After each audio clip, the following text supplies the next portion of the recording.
Good morning. Welcome to Trends. My name is Steve Lejean. I am the 2023 Trends Chairman, and it is my honor to welcome you all here today. This is the 35th year for Trends, and I started in real estate when I was 28 years old. That was 28 years ago.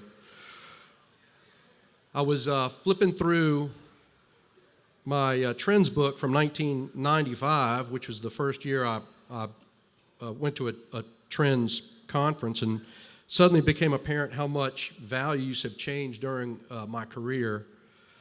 For instance, back in 95, industrial space was leasing for $3.30 a square foot. Industrial buildings were selling at $18 a square foot.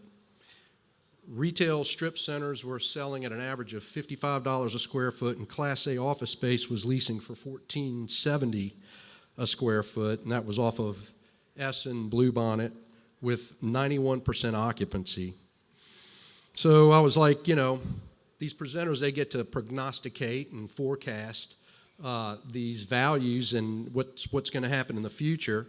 Given the fact that I was 28 when I started and I've been in it for 28 years, I figured I'd just give a little projection of what the value is going to be in 28 years. So here goes my 28-year prediction. That would be the year 2051. Industrial lease rates will be $30.57 a square foot. That's an average. Retail centers will sell for $437.72, another just average. And Class A office space will no longer be a product type.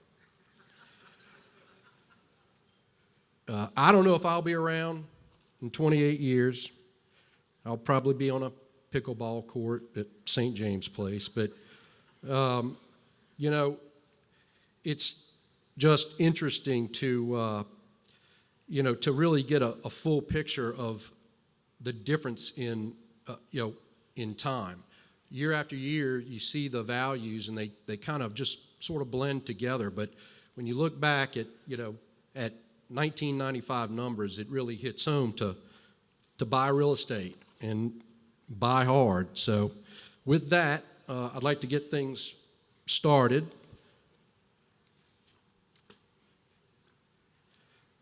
So just a reminder, your CE cards are in the book. Please make sure you checked in at the registration desk. Please silence cell phones. If you're standing, there's seats. Everybody seems to be seated. And now I'd like to ask Tom Cook to come up for the prayer and to lead us in the Pledge of Allegiance. Thanks, Steve. I was at the first one, and I plan on being here in 28 years, too. So you know. Turned 66 this week. Okay, let's pray. Heavenly Father, you know the plans that you have for us, plans to prosper us and not harm us, so that we may have a hope and a future. I pray that we remember this, and because we can get so discouraged at the divisions in our country and state and even in our businesses. Help us to see each other as your creation, each with our own talents and individual gifts, not as competitors or adversaries or enemies. Help us to hear each other and be kind to each other and to do justice, love mercy, and be humble. Father, remember those that have left this world last year to be in your presence. And we remember those who are hurting because of the loss. Be with those who are hurting and need your healing touch. Help us to be your hands and feet for those that are hungry and homeless or lonely. Use us to be salt and light to the world, a world that so desperately needs a kind and healing touch. Guide and direct our leaders. Help them to do justice, love kindness, and be humble. Let your light guide them as they direct our country. Continue to bless us in our businesses and give us direction with a future and a hope. Amen. If y'all stand for the pledge, please. I pledge allegiance to the flag of the United States of America and to the republic for which it stands, one nation, under God, indivisible, liberty and justice for all. Thank you, Tom.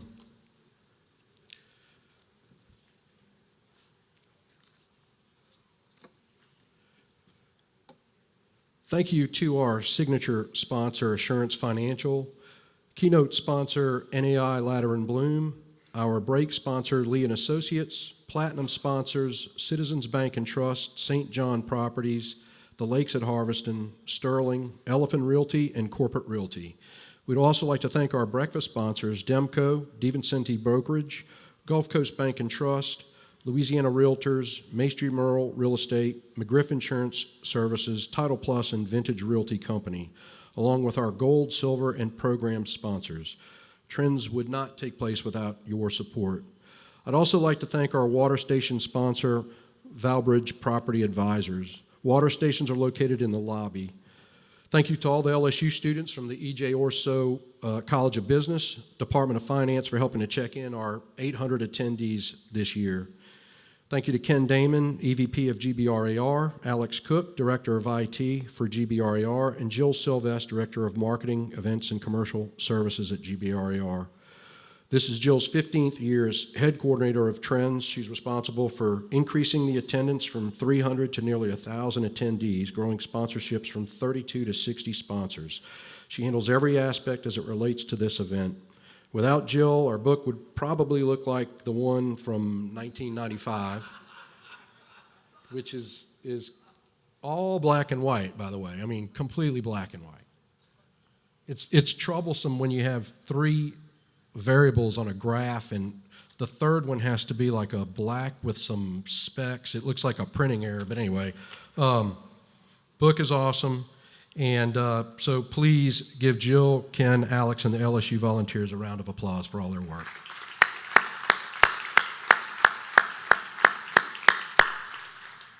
Also, new this year, we'll have a sheriff to help direct traffic when leaving the event. And you can thank Jill for that, and new in 2024, Trends will start at 8:30 instead of 8. I did that. No, I didn't. I'd now like to welcome Scott Alexander, representing Assurance Financial, our signature sponsor. When it comes to mortgages, don't trust everything you read on the internet. No matter how great the artificial intelligence, MLS services, or big box lenders, you still need me. Me. A licensed loan officer. Our industry is in challenging times, so 2023 is not the year to take chances with your clients. 22 years in business. 4.92 average stars. Over 20,000 reviews. Proves we are in the business of staying in business. A local lender you can trust. Good morning and welcome to Trends. I'm Scott Alexander with Assurance Financial Group. On behalf of the 200 plus Assurance employees, we are once again honored to be the signature sponsor this year. Assurance Financial is an independent mortgage banker headquartered here in Baton Rouge. We have been in the mortgage business for 20 plus years. During that time, we have seen all the ups and downs that the industry has thrown at us. As our loan officer stated in the video, 2023 has proven itself so far to be a challenge to our industry, but one that we continue to tackle each day by offering exceptional customer service and value to our partners and our customers. As Steve said, in 1995, things were different. The average 30-year rate was 7.93.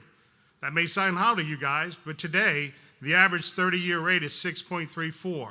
We would think that means times were good. We all know that a few years ago, rates were in the 2s and 3%, and that's caused a challenge for us. But I'll tell you something I learned from someone a few years back. This too will pass, and we'll all be there to come out on victors on the end. As I look around the room, I see many folks here that we've done business with in the past and continue to do business with today. We thank you for that. For those of you that have not done business with us, give one of our loan officers a call. They're more than willing to pick up the phone and help your customer get suited in the right product, the right mortgage, or the right house that they may need. You'll see why we are regarded as a reliable and dependable lender. and we thank our customers for telling us that day in and day out. Thank you all again, and let's get started. I'd like to welcome the multifamily platinum sponsor, Elephant Realty. Would like to welcome your multi-platinum family speaker, Craig Davenport, MAI with Cook Moore Davenport and Associates. There's always opportunity. I love helping clients to solve their problems. There's no limit to how much an agent can make. Helping clients make smart decisions. Helping local businesses. Navigating the deal, getting the deal closed. There's new challenges every day. Success is 100% up to me.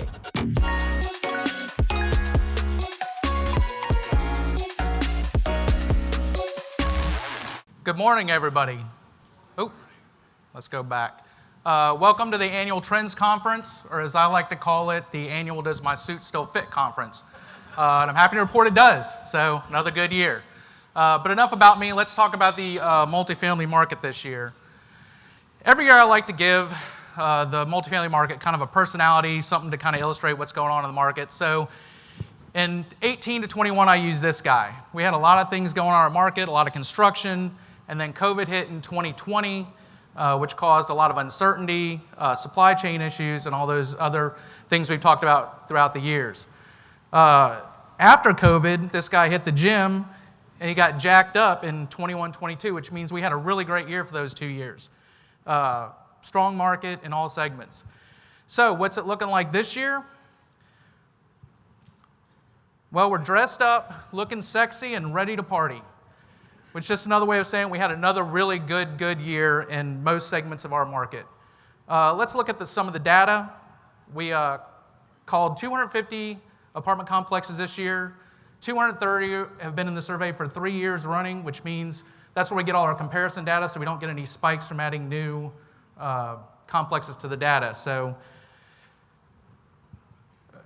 historically, we've had 1% to 3% rent growth in our apartment market, except a couple years we had 10% after Katrina, 4% after the flood, but those rents came right back down. That was just a short-term anomaly due to the flooding issues that caused a lot of units in our market to be down for a little while. This year, we had another 1.7% increase, so back to that 1% to 3% annual rent growth we've historically seen, but this is on top of a 9.4% rent growth in the 21-22 season or year, which indicates an 11.3% increase over 2 years. So that's one of the biggest 2-year rent increases we've had in the history of our apartment market. So strong rents going right now. Vacancy, still a strong market. We're at 4.81%, which is statistically about the same as we had last year, below that 5% level, which indicates a really strong market. Our apartments are well occupied and getting premium rents right now. Let's look at some of the submarkets. The Baton Rouge Class A, $1.46. It only went up about 0.7%, but that's after a 19.7% increase since 2020. The CBD is still increasing. The LSU market, which is one of the stronger markets and segments of our market right now, their rents are up 4.7%, 4.6%. And then the star this year is Ascension Parish, 7.2% after 21% rent growth. They're up to $1.33 a square foot, which is catching up to the Baton Rouge Class A market. There's always been a gap there, but it's getting closer and closer. The vacancy rate, similar instance. Baton Rouge, the Class A market, went up a little bit, but still below around 5%, which is an indicator of a strong market. Ascension Class A, they did see, hit the wrong button. Ascension saw a little pushback on those rents. They're back up to about 7%, which is not bad. And then the LSU markets, on top of those 4.7% rent increases, they also had vacancy rates decrease down to 3.8 and 4.37. So as you all have already seen, we're going to talk about the LSU market. I don't think most people realize that the student enrollment has gone up by about 4,000 students over the last 3 or 4 years. Since COVID, they've come back strong, and LSU's really recruiting more and more students every year. It's an all-time high. It's the largest freshman class in the history of LSU, which I think I say that every year. LSU says that. And there's limited on-campus housing, which means they're building new on-campus housing, but in order to do so, they're tearing down old housing, so it's really a 1-to-1 ratio. So really no new housing being built. Upperclassmen are being forced out, or they force freshmen to live on campus, so that's pushing the sophomores and upperclassmen off campus. And since we've had minimal new construction in the student segment, which you'll see in a few minutes, that's causing these rent increases and demand and vacancy issues. All right, rents by class. Not going to spend a lot of time on this. It's pretty self-explanatory, but I did want to point out the average Class A rents are $1,535 a month, all the way down to average Class CD rents are $892 a month. So that's for the lower end of our market. And when you think about that on a whole dollar basis, that's a lot of money. So rents are getting less and less affordable as we go. All right, some other trends in our multifamily market. I call this the year of the eyes. And while yes, LSU has had a great year this year, that's not what I'm talking about. I'm talking about interest rates, inflation, and insurance. This is what a lot of people are talking about these days. I mean, real estate's always been location, location, location. This year, it's insurance, insurance, insurance. That's all everybody's talking about. In the multifamily market, we've historically seen in our market expensive about $350 to $450 a unit. Those increased to $500 to $750 a unit last couple years. And more recently, we're looking at $1,000 to $1,800 a unit, with some over $2,000 a unit. Me personally, on appraisals I've done, the highest I've seen is $2,300 a unit. So those are really high numbers when you're trying to make your net income work, for you. And then we're getting reports over in Lake Charles of insurance rates of over $3,000 a unit. So really, really high costs. Inflation, payroll costs are up, material costs are up, service costs are up. This isn't anything anybody doesn't know in this room. I mean, we all deal with these issues on a daily basis. So, apartment sales. If our rental market was a party, the apartment sales market is a full-on rager. I mean, if a guy in a panda suit shows up at your party, you know you're going to have a good time. So, last year, I pulled this stat out. Prior to 2021, we only had 2 apartment complexes in Louisiana that sold for more than $190 a unit. In 21, we had 8 complexes in the state of Louisiana that sold for more than $190 a unit.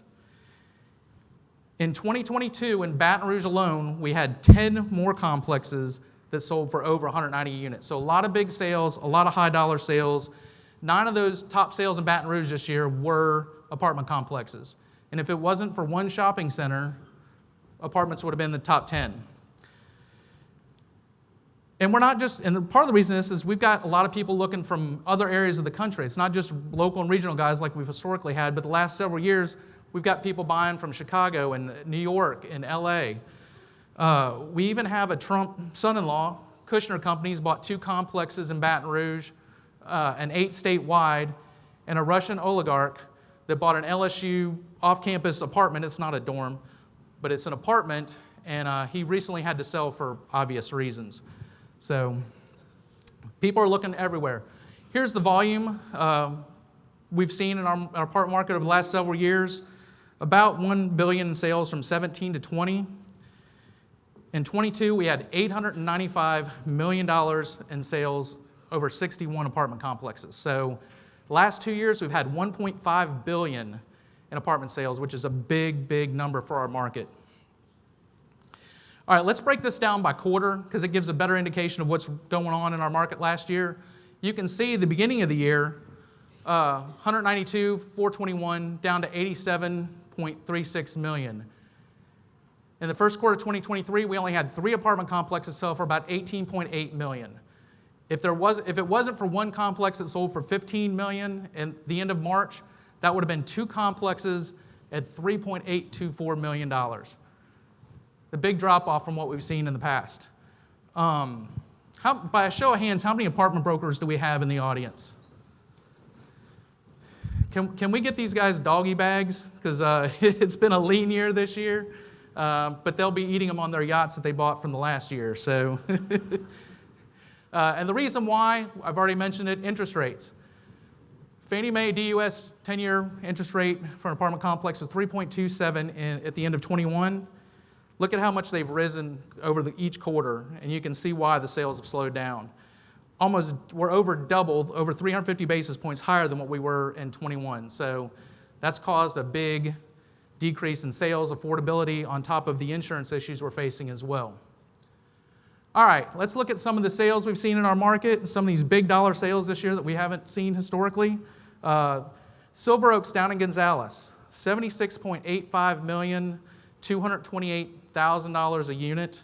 That's a really high whole dollar price. We don't usually see complexes sell for that high. Sawgrass Point down in Gonzales, $75.35 million, $277 a door. So these are the nice complexes, and reason why we're seeing those higher rents in Ascension, because they're getting real good quality product down there that's just as nice as any Class A property in Baton Rouge.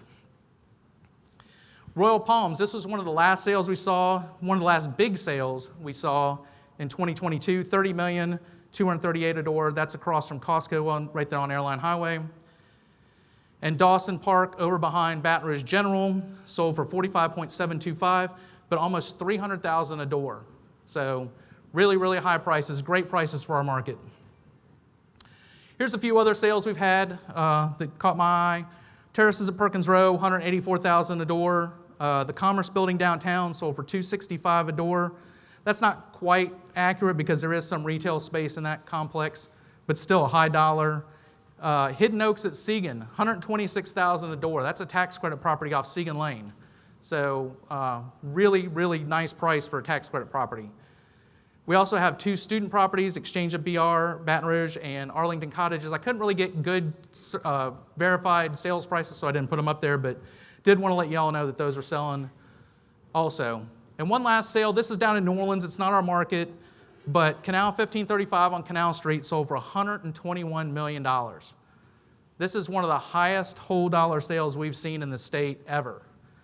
And at $363,000 a door, 402 square foot, a really high price. Once again, an out-of-state investor bought that.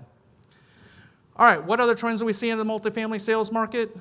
Cap rates are going up 50 to 75 basis points. We don't have a whole lot of sales in our local market to verify that, but most of the national publications, that's what they're reporting. So expect to see those increases coming down the road in our sales. Sales transactions. I don't think we're going to see a lot of those big sales transactions that I just presented this year. The market dynamics aren't there to see a whole lot of big transactions like we've seen in the past. And foreclosures. Unfortunately, no one likes to see foreclosures, but we've already seen several in our market. I'm aware that there's several more coming up, and I think this is going to be a continual trend with all the dynamics we're seeing right now for some of these properties that are kind of distressed. All right, completed complexes. This is kind of our hangover segment of the market. Haven't seen a whole lot of construction. It's dying down from years past. Conventional side, we only saw one apartment complex completed in 2022, 42 units. This is River House on Nicholson. This wasn't even ground up construction. This was a former office building that was in shell form, could never lease it up, so they converted it to apartments. Other than that, nothing else has been completed. So I like to show pictures of completed properties, and since Rivermark's pretty close to being completed, but they weren't fully completed, so they didn't make the list. But this is the old Chase South Tower in downtown Baton Rouge. Mike Wampold is converting that from offices to retail, and these turned out really nice, a great addition to our upscale Class A market. You can see the finishes that these units have with the wood flooring. They've got great balconies. Every unit has a balcony. The kitchens are something you'd find in a single-family home with stainless appliances. I don't know if you can see it real well, but they've got a great backsplash. And most of these units have islands. I didn't take a picture of the island because I wanted to show kind of the whole kitchen, but most of these kitchens do have islands. And then the bathrooms, once again, something you'll find in an upscale single-family house. You've got the lighted mirrors, you've got the glass showers, standalone with great tile work, and the walk-in closets with built-in shelving and wood flooring. So really, really nice property. And they also have a great amenity package. I couldn't take a picture of a lot of it because it wasn't quite completed. Those are the last things to complete. But they do have the nice club room with murals, the balconies, and then where else can you sit in Baton Rouge on a rooftop building in a pool drinking a cocktail at 5 o'clock and watch the traffic back up on the bridge every day. And be glad you're not there. So, great. And then this is a cool, neat feature that I haven't seen in an apartment complex yet. When you move in, you download this app on your phone, and the only way to get an elevator is to tap the call button on your phone. Now, when you get in the elevator, it'll only take you to the floor you live on. It won't take you to any other floor. So, a great safety feature. My question was, well, what happens if friends want to come over? Well, the app will send them a QR code. They put it under the scanner. Elevator comes, whisks them up to the floor. You need to know what floor your friend lives on because it'll take you right there. And you'll get out, and then when you come back, they have these buttons here, and the only two places you can go getting down the elevator is the lobby or the parking garage. Can't get to any other floor. So I thought that was pretty cool. All right, affordable. This is an area where we've seen a little more construction pick up. We didn't really have a whole lot in 20 and 21, but I think a lot of that was just stalled due to COVID issues and delays on financing and construction. But we had 4 new complexes enter our market this year. Cypress at Pinchback is an elderly unit. Elderly complex on Gardier. We had 2 complexes in Denham. And then we had the Valencia Park Apartments in downtown East. This is right across the street from the Elysian on Spanish Town Road. This is a really, really nice complex. I don't know if anybody's driven by there, but it's a gorgeous complex up there that probably not many people see, but a great addition to our affordable market. Finishes are similar to a Class A, but a little bit muted, not as nice, but they still have the wood flooring, 9-foot ceilings. The kitchens have same wood flooring, a nice lighting package, stainless appliances, but where you start to see the difference is they don't have a backsplash, laminated counters instead of solid surface. So a little bit less, but still really nice finishes. And then those carry on into the bathroom with laminated counters and a fiberglass shower tub. But one of the cool features is they do have these barn-style doors. So it gives it a little kind of single-family touch to the unit, gives it a little bit different feel than just a standard door. And of course, they have the amenity package, great amenity package with swimming pool, fitness center. They have a package locker for the tenants. And then their clubhouse is beautiful. I'd put it up next to any clubhouse in Baton Rouge. It's light, it's airy, it's got several seating areas, got a full kitchen, just a really, really nice area for the tenants to come enjoy if they want to, or have community events. All right, student apartment complexes. We haven't really had any student apartment complexes built since 2018 when the Nicholson Gateway apartments were built on Nicholson. That was kind of a private-public venture with LSU, but nothing's been built since. Right now, we've got the view on Parker. This is a rendering of what's being built. It's under construction right now if anybody goes near LSU. I got tired of not showing pictures of student properties, so we got a couple aerials taken. Here's the Park Place apartments across the street, and then here's LSU with the Cow Palace and campus. So this one's going to be right across the street from the LSU campus. Great location, and I can't wait to, hopefully we can get some pictures for y'all next year for this presentation. All right, apartments under construction. This is the segment of our market that kind of keeps on partying like LSU fans do after we beat Alabama in football. So I was there, was not on the field, but great night for LSU football. What's under construction? We already talked about the view on Parker, 132 units, 294 beds. Here we have 1,504 conventional units under construction. These are in your book. I'm not going to go through them line by line, but one of the trends I did want to point out is how big some of these complexes are getting. 295, 309, 277, 299. So we're getting bigger and bigger complexes being built. Fewer complexes, but bigger ones. And then on the affordable side, we got 1,196 units under construction. Once again, you got some bigger ones, 216, 300, 280. You have your traditional smaller ones, but some of these are getting to be bigger and bigger too. I do want to talk a little bit more about the affordable market. With construction, we haven't really, our construction affordable units has been pretty low. Keep hitting the wrong button. Pretty low. mainly because of funding. There's only so many units that get funded every year. So this has been, we had 0 in 2042 and 473 units completed this year. We do have 1,200 units under construction. Those are all fully funded, out of the ground, and underway. So that's a big bulk of units that are going to hit our market between the end of this year and early 2024. And then we have 935 that are proposed. Those are really dependent on financing, so those may or may not happen. But we did survey 4,286 additional units in 38 complexes. Those complexes reported occupancy rates averaging about 91% right now, ranging from 75 to 100%. So this is an area to kind of watch out for in our apartment market because we're already down at 91% due to multiple factors, still some lingering effects from COVID. But with 1,200 units coming out of the ground, it's going to be interesting to see what happens with this segment of our market. All right, proposed complexes, once again, these are in your book if you want to look at the list. But we got about 3,100 units under construction or proposed.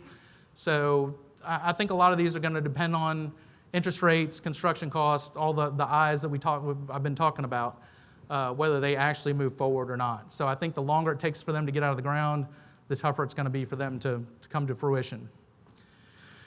And here's a graph of the construction we've seen. As we've talked about the last several years, we had this big bulk of units built between 15 and 19, which kind of led to lower rents and occupancy issues in 20 and 21. But then construction slowed down, so our rents are back up, vacancies are back down, but we have 2,800 units coming back on, under construction right now. So we'll see how that has an effect and if our market can absorb those units as well. All right, other trends we're seeing in the rental family market we have single-family residential complexes, SFRs is abbreviated. These look like a subdivision, they act like a subdivision, they seem like a subdivision, but they're for rent instead of for sale. So we're starting to see these pop up in our region and area. The initial iterations of these were just houses. So just like a normal subdivision, you couldn't tell it between a for sale and a for rent. Now, the newer versions we're seeing are going to have Class A amenities like a clubhouse, a swimming pool, a fitness center, playground. So it's going to be more like a rental complex, but you're going to get a house instead of a unit. So you're going to start seeing these pop up more in the periphery areas where land costs are a little bit lower and affordable. So these will kind of blend in with just the for sale subdivisions. And then we also have BlackRock and Vanguard in our market. Most of you are aware of those kind of companies that are buying single-family homes and renting them throughout the city. So they are here and they're operating in our market. All right, summary and conclusions. If you didn't pay attention, here's one slide you can take a picture of and be caught up. So rents are up, vacancies are down, especially in the LSU area, vacancies are way down. You've got construction, lowest since 2014, but we do have a big pipeline under construction. And then our sales, we had a record year for the year, but the first 3 quarters are strong. Fourth quarter was weak, and first quarter has been slow to start off this year. So, all right, my projections. What's going to happen this year? So in true party fashion, I'm going to go backwards because I don't like to give bad news last. Sales, I think the sales market is going to significantly slow down. We're not going to see those big sales. And we're already starting to see that in the first quarter of this year. Construction, I think interest rates rising is going to stall some construction projects like I just said a minute ago. If they're not out of the ground, it's going to be tougher and tougher and tougher to get going forward.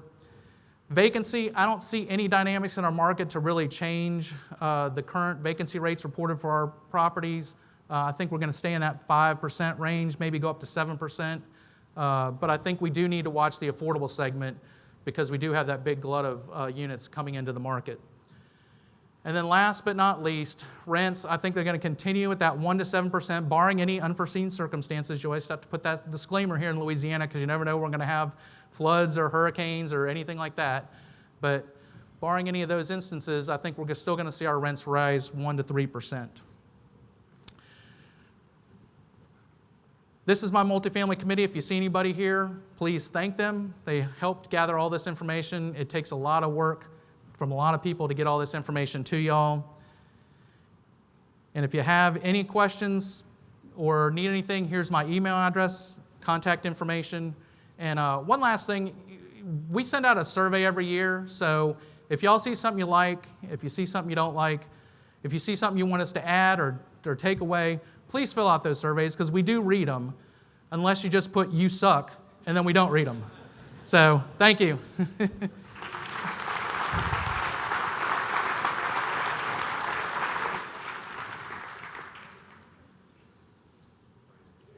All right.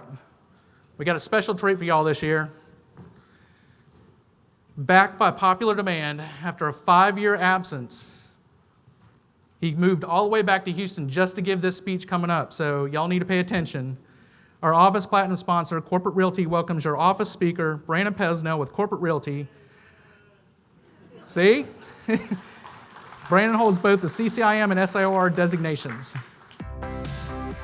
For over 30 years, Corporate Realty has been in the business of managing, leasing, and brokering major commercial properties. We can market all types of commercial real estate, and we understand how to address a problem property and turn it into a positive. Our market knowledge, strategic insights, and team approach separate us from our competition. Corporate Realty is the go-to service provider. We work harder for you. We care about our clients and their goals. This is our profession. This is our passion.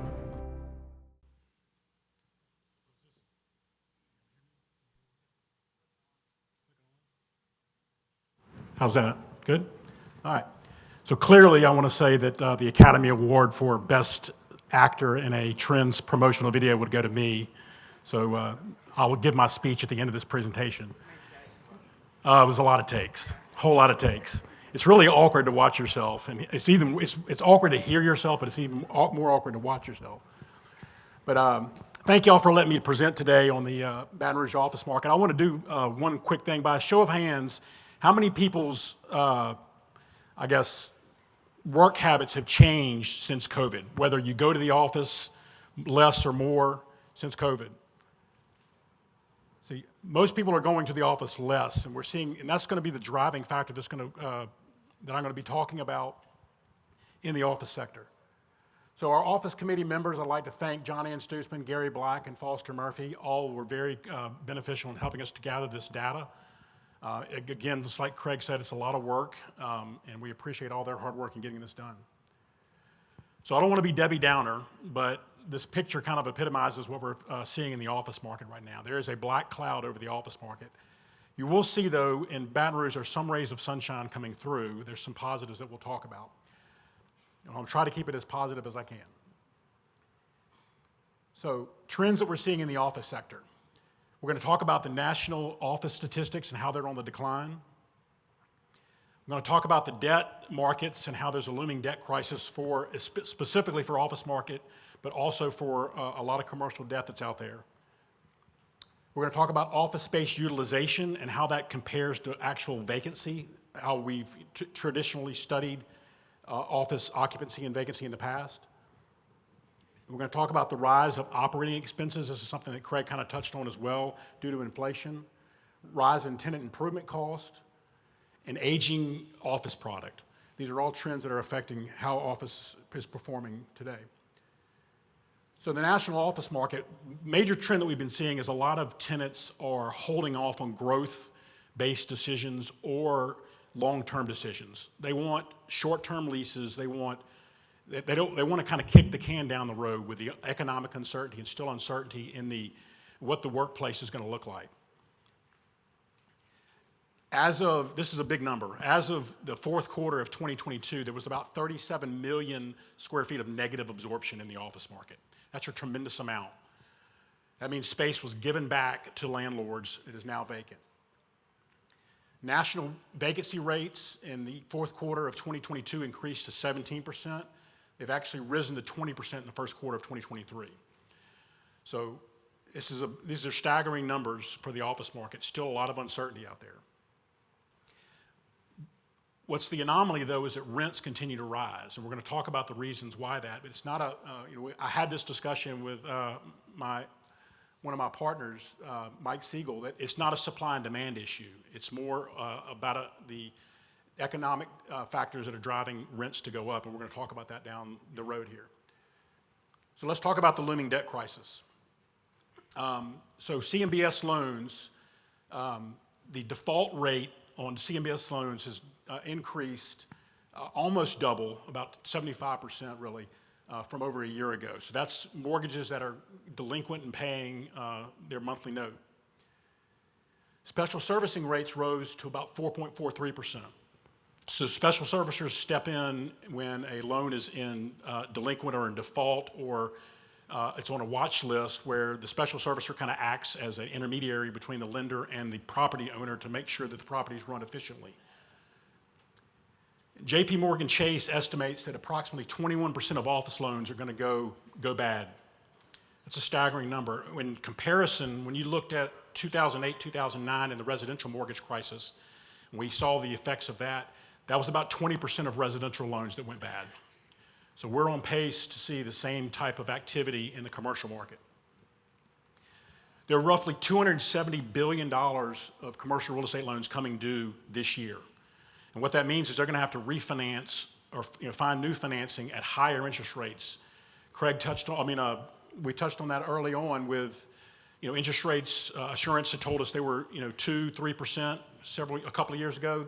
They've now doubled in some instances. So it's going to be really tough to find financing for a lot of these properties. Roughly $80 billion of that debt out there is on office-related properties. And the staggering number here is that 70% of those mortgages are held by small banks. So when you look at banks like Silicon Valley Bank failing, a lot of small banks can't weather this storm. So it is a looming crisis on the horizon. And there's a negative perception about office. Kevin and I had this discussion right before the presentation began, that lenders just don't really like office right now for all the factors that we're going to talk about, with the uncertainty in the workplace environment, rising interest rates, and a lot of factors that we're going to go into. So space utilization. So this is actually a measure of actually how many people are actually going to the office, butts and seats. And the way that we used to measure, like I said, was how much space is actually under lease. There's a signed lease. It doesn't matter if people are going to the office or not. We counted it as occupied space. So what we're really seeing, though, is that the utilization of that space, and this is a trend that we've started tracking since COVID, showcases what the true occupancy levels are. And that this hybrid work model of people working from home some, working at the office some, is really the driving force behind utilization. So Castle Corporation is a group that, they're a company that basically does the key card access for a lot of major buildings in major cities. They've done a study, and they estimate that about 50% of the office space that's under lease is being utilized. We've done an informal study in Baton Rouge, and this is through discussions with property managers and landlords and certain large companies, and we're estimating that about 60% of the space in Baton Rouge is actually being utilized. So that's a positive for Baton Rouge. We're seeing more of a trend of going back to the office, and I think that's a lot to do with just our region of the country and kind of the political environment and the way that we kind of handled the post-COVID atmosphere. Operating expenses. So everybody knows that inflation has been a major driving force in our economy lately. It reached a 40-year high in September of 2022. It actually increased by 6% over the previous year in February of 2023. So what this means is uncontrollable operating expenses, things like taxes, insurance, and in most cases utilities, are hard for landlords to get a handle on. Craig touched on insurance. In some instances, I've seen landlords have their insurance costs triple on office product. Utility costs have doubled. Taxes, not so much in our market, because the way that property taxes are calculated here, it usually has to trigger upon a sale or a refinance where they're reassessed. But you get markets like Houston where there's an assessment every year. Taxes in some instances are going up. You got controllable operating expenses like repairs, maintenance, and supplies. They're all on the rise because of inflation. And what this brings is tenants are aggravated by base year reconciliation. So as a component of rent, if you have a rent that's $20 a square foot, $10 a square foot of that goes towards operating expenses, and the tenant has a base year for the year they move into the space. If in the second year the operating expenses rise to $10.50, well, then that's passed through to the tenant for additional rent. So there's been some major increases in operating expenses that are being passed through to tenants, so tenants are getting really aggravated because they're getting hit with large bills at the end of the year. So what landlords are having to do is they're having to reset the base year on leases when they do renewals. So that creates a new floor. So landlords typically count on reconciliations as a source of income to offset the rising operating costs. And so they're having to reset those base years, which is limiting the way landlords can recoup some of the rising operating costs. Tenant improvements, no secret again. Inflation has caused a lot of problems in the marketplace for supplies and for transportation, with increasing fuel cost. The global pandemic created problems in the supply chain. We had trouble getting materials and supplies needed for construction. We talked about I just mentioned the cost of transportation and shipment. Increased the cost of supplies such as sheetrock, lumber, copper, steel. All the main raw materials you need for construction have all gone up. In discussions with local contractors, we estimated that construction costs after the pandemic initially spiked at about 60% higher than what they were pre-pandemic levels. Now it's settled to somewhere between 20 and 30% higher, and that's for all the reasons that are mentioned above. Now, the fifth factor affecting the office market is the aging, I call it the aging exodus. And what we're seeing is older buildings that have not been significantly updated in a long time are seeing a rise in vacancy. And that is typical in markets across the nation, but specifically here in Baton Rouge. The buildings that are newer or are being repositioned are seeing a lot of activity, and they're gaining occupancy. Tenants are exhibiting what's called a flight to quality. They want new space. They want nice space. This is driven a lot from the workplace environment. They're encouraging people to come back to work. They want them to feel welcome. They want them to feel like they have a good place to come. It helps with retention. It helps with hiring. It helps to get them back in the office. And companies are looking for quality office spaces to promote that kind of workplace. The problem in Baton Rouge is we have a very high number of aged Class B and C buildings that have not been updated in a long time, and we're seeing a lot of vacancy in those buildings, and they're becoming very difficult to lease. Tenants are seeking ready-to-lease spaces, meaning that they don't want to walk in and have to have a vision of what it's going to look like. You can't tell them, well, we'll carpet this, we'll paint that, we'll move this wall. They want it ready to go. They just don't have the vision or the foresight to think what it could be. They want to see it ready to move in. So what did the brokers report for 2022 in the marketplace? Deals are just taking longer. I mean, that's everything from construction bids to appraisals to lease negotiations, lease drafting, legal, anything like that. It's just taking a long time to get deals done in the market. A lot of that's companies just dragging their feet, landlords and companies dragging their feet, making sure that they're making the right decision for the workplace. On average, we're seeing about a 10 to 15% reduction in office space under lease when tenants come up for renewal. And tenants are requesting shorter but more flexible lease terms. They just don't know what it's going to look like. They don't know if they're going to be utilizing the office like they used it in the past. So they're saying, instead of 5 years, maybe we'll do 3 years. A lot of renewals are coming up and tenants are saying, I want to do 1 year. We just don't know what it's going to look like. We're uncertain about the market, and we're going to just, kind of kick that can down the road. The anomaly, though, is the office condo market, especially in Baton Rouge, remained very strong, and we're going to see that here in a short slide. And overall leasing activity has been slow, but we've seen some promise in the first quarter of this year. There's been an increase in showings and activity throughout the marketplace, which is promising. Hopefully those deals will transact, but just like we said before, they're taking a very long time. Tenants are dragging their feet on making decisions. So the Baton Rouge office market, when we talk about what we study, there's about 6 million total square feet of office space in Baton Rouge in Class A and B, mid-rise, high-rise. 4.2 million in Class A, 2 million in BC, mid-rise, high-rise, and then the shocking number is 1.69 million square feet of space in office condos. That's 65 different office condo developments throughout Baton Rouge. And that is really strange for a market of our size. It's kind of like the number of Greek and Lebanese restaurants in Baton Rouge. There's just a ton of them.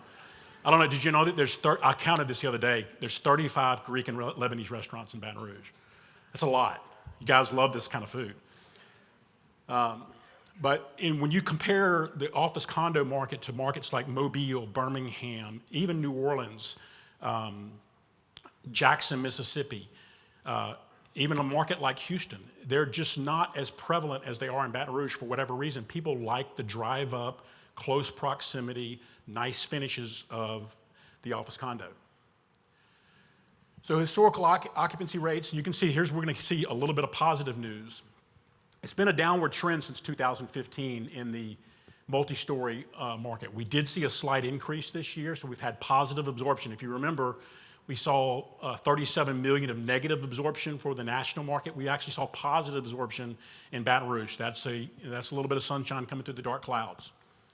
The office condo market, again, just remains super strong. I mean, it's 95% leased, actually working on a lease right now, and the landlords basically be able to dictate the terms that they want for the office condo market. There's very little room for tenant negotiation. And the blended rate is right around 80%, which if you compare that to the national market, if you remember, first quarter of 2023, the national market was 20% vacancy. So we're 80% occupancy, 20% vacancy in Baton Rouge. So we're right on par with what the national market is trending. So the overall multi-story occupancy is 75.47%. You can see the different sectors here. I won't really go into it. It's in your book. Most sectors, Essen Bluebonnet, Sherwood, Florida Airline, and downtown had increases. We had a slight decrease in Acadian College. Multi-story Class A is at 79.42%, very close to the national average. Again, all markets either stayed flat or had some increase except for Acadian and College.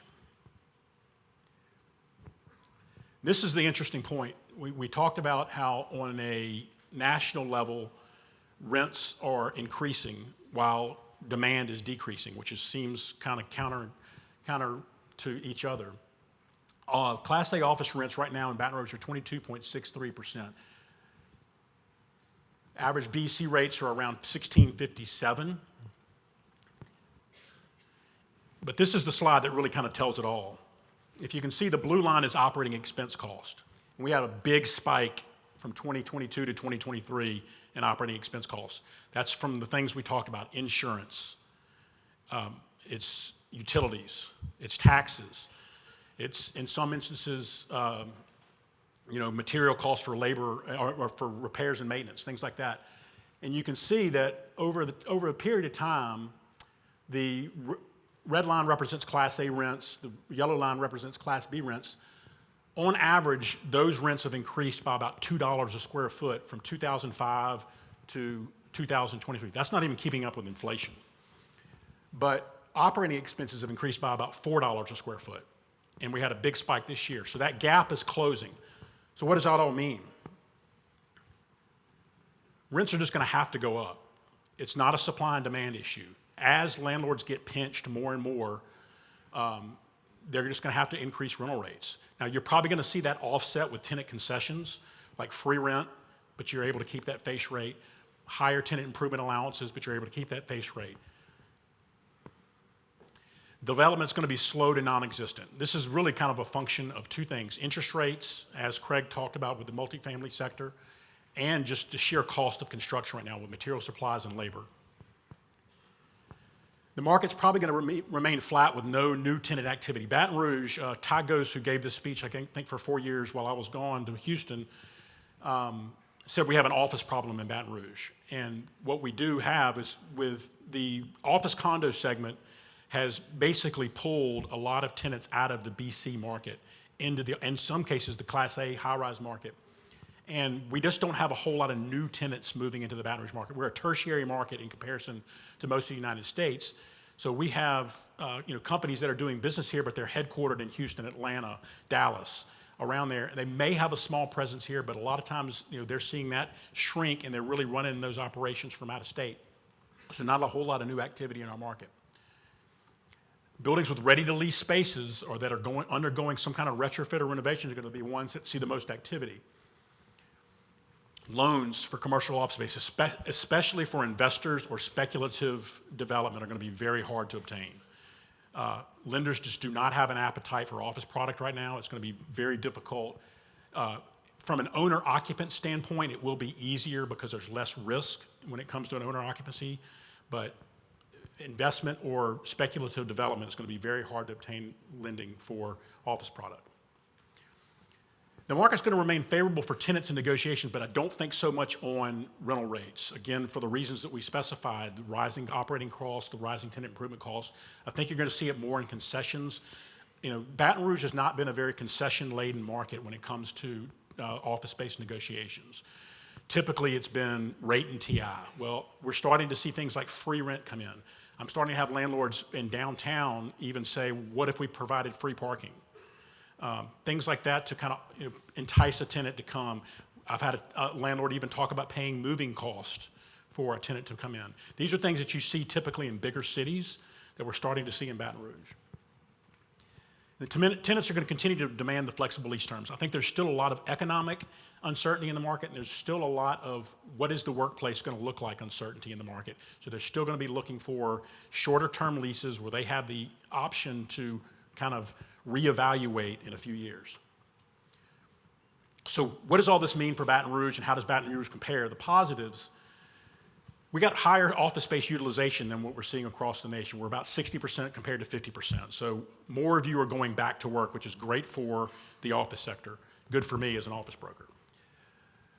Baton Rouge saw positive absorption of office space in 2022 as compared to what the national was. If you remember, we saw 37 million square feet of negative absorption. Baton Rouge was actually positive. We got landlords that are actually spending money to upgrade aging office product. That's a necessity in today's market. We're going to showcase a few of those buildings here in just a second. We have a very strong insulated market here due to state government and the petrochemical industry. We have wild swings when it comes to hurricanes or floods, as Craig mentioned, but for the most part, we're a little bit insulated because we have so much demand from the state, and state government contracts that go out, and the petrochemical industry drives a good portion of our economy. The negatives, however, we still have a lot of older age buildings out there on the market that need to be upgraded. And with the cost of construction, the cost of labor to get that done, I think it's going to be very hard for some landlords to do it. The other thing that you're faced with is these landlords are, have other increased costs and their margins are getting trimmed. If you've got a building that's 50, 60, 70% occupied, you're not making a whole lot of money. And it's going to be very hard to retrofit those buildings unless you have a lot of capital. And going out to borrow capital to speculatively improve your building is going to be very difficult. There's going to be a small number of new tenants moving into the market, just as for the reasons we talked about. So it's going to be very hard to backfill a lot of that BC space that's vacant. You're going to continue to see a lot of tenants move from the older age product into the office condo market because they're getting, in some instances, a lot better quality and even willing to pay higher rents for that in order to just get better quality space. So let's talk about a couple of the notable deals here in the marketplace. City Place 2, this building was sold to Orion Labs. It took about 31,000 square feet of space off the market. They fully occupy it. Sold for $6.8 million in 2022. It's about $218 a square foot. This building is in one of the prime corridors right off Corporate Boulevard, kind of near town center. Very nice building. Acadian Center has been placed on the market. Now this one's a little bit more difficult. Roughly 75,000 square feet on the market for $9.5 million. I believe Johnny can tell me about a 7 cap on the current income, which is going to be very difficult to obtain in this market. It's going to be very difficult for an investor to get a loan. It's going to have to be someone with cash, probably better suited for an owner-occupant. But it's a great building, great location, and it's just going to be it's kind of a tough market for it to go out there for sale right now.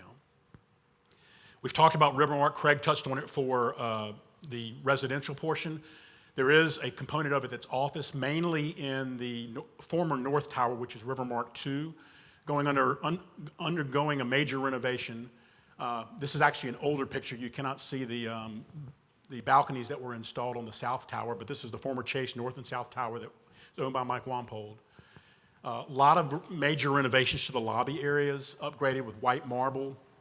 This used to be very dark space when it was occupied by Chase. They've gone through a lot of renovations in the lobby areas, in the common areas. And if you, I don't know if anybody's driven downtown, they used to have these big skylights on the exterior. They've pulled those out now. And the plaza is going to be really nice. So he's doing the things that need to be done with a late 70s, early 80s vintage building and bringing it up to a more modern look and feel to attract tenants. Now here's a speculative office development group. This is the former State National building, which is downtown, purchased by a group of investors. It used to be owned by Dean Properties. Their plans are to convert this to office space. Very, very speculative in this market for the reasons we talked about. They're in the process of trying to get financing for the construction. They're having a little bit of difficulty. I agree the highest and best use for this office is for this building is probably office space. They've looked at converting it to residential, but the floor plates just aren't really conducive to getting a whole lot of density out of that. Again, this is the State National building downtown. The first the first floor is going to be retail. There's a little convenience store down there now, which is going to undergo a retrofit. They want to do floors 2 and 3 as co-working space, which this is a big trend in a lot of bigger metropolitan markets. It hasn't really taken off tremendously in Baton Rouge, but we'll see how that goes. Floors 4 through 7 are going to be either single tenant floors or multi-tenant floors, kind of custom built to whatever the tenant needs. Another speculative redevelopment. This is the former Dean Tower on Florida Boulevard. This is in an older aged corridor of Baton Rouge. Was now Mid-City Tower. There's an owner that's going, they didn't want to showcase any pictures now because they want to make a pop when they bring this one to the market. They're going through a major renovation. They've got some very good architects and designers coming through, trying to bring this space up to speed, but you're looking at 86,000 square feet of office space that they're going to try to backfill. It's going to be a very difficult endeavor, but they're doing the right things they need to do in order to attract tenants. Another redevelopment. This is the former AT&T building on American Way, which is right off Coursey and Sherwood. It was a single tenant building, occupied them for like 20 years. An investor bought this and has gone through and spent a lot of money on upgrading the common areas, the exterior, the parking lot, the landscaping, trying to attract a tenant. What that has done is they are in negotiations with a major tenant right now to maybe take some of this space. Again, doing the right things that they need to do in a distressed marketplace. You can see these are big, major single-tenant floor plates. It would be very difficult to try to divide this building up into multi-tenant spaces because you'd have to create the fire corridors. It would be cost prohibitive. But they've got, the first floor can be 2 different spaces, and the second and third floors, single-tenant. So I want to thank y'all for letting me speak to you today. It's been great to be back after doing this for 15 years and taking a little hiatus. But now I would like to, our industrial platinum sponsor, St. John Properties, would like to welcome Evan Scroggs with Lee & Associates. Since 1971, St. John Properties has taken tremendous pride in placing our clients' needs first. We own and manage more than 660,000 square feet of high-quality office, flex warehouse, and retail space in strategic locations. At St. John Properties, we use our industry-leading expertise in every facet of commercial real estate. This makes the entire experience simple and synchronized to your needs. To find your company's perfect location, contact us today. St. John Properties. All right, can y'all hear me? Yeah, welcome to Trends. Thank y'all so much for attending. This is a great event. My first time at Trends was back in 2009, and I remember seeing Tom Cook and Brian Andrews present, and I thought back then, I was like, man, this is something I want to be a part of one day. And so this is my second year to present on the industrial sector of the Baton Rouge market, and so glad to be here. Again, welcome to Trends. Let's see, real quick, before I'll go back. I will have these slides available, so there's my contact, and I'll have a slide at the end that has my email address as well. If you have any questions about what's presented here today, or want to have a call to talk about what we present, I'd love to talk to you about it. That's my email address. You'll have another chance at the end to get that information. Want to thank my committee. We couldn't have done this without them. Great group of guys. One of my favorite things to do every year is we meet, a couple times during the first quarter ahead of trends to talk about what's going on in the market, to kind of assign the different sub-markets that we're going to study and analyze.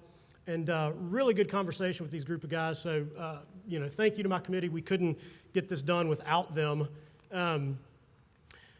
So looking back at kind of what we forecasted last year was somewhat of an easy forecast, fairly predictable, right? We had just some stability in the marketplace in terms of developments that were occurring. The Fed was telling us they were going to raise interest rates. That was an easy thing to predict. Our supply versus our demand, that was an easy thing to kind of forecast. And so this is what we said last year. We said vacancy will fall below 3%, possibly lower. That happened. We actually went below 2%. Rental rates, we said they'll continue to increase. That was a pretty easy thing to forecast based on lack of supply and really, really high demand. That occurred. Sell prices, they remained high. We were right there, and actually they've gone higher than that. We said 120 to 140 a foot. You've got some new product that's over 150 now, and that's becoming the norm. We said cap rates would remain low, but that rising interest rates would maybe begin to finally move cap rates up. We'll talk a little bit more about that. We have what I refer to as the cap rate interest rate inversion. So you've got cap rates now that are trading, below where you can borrow money. So it's kind of an interesting time there.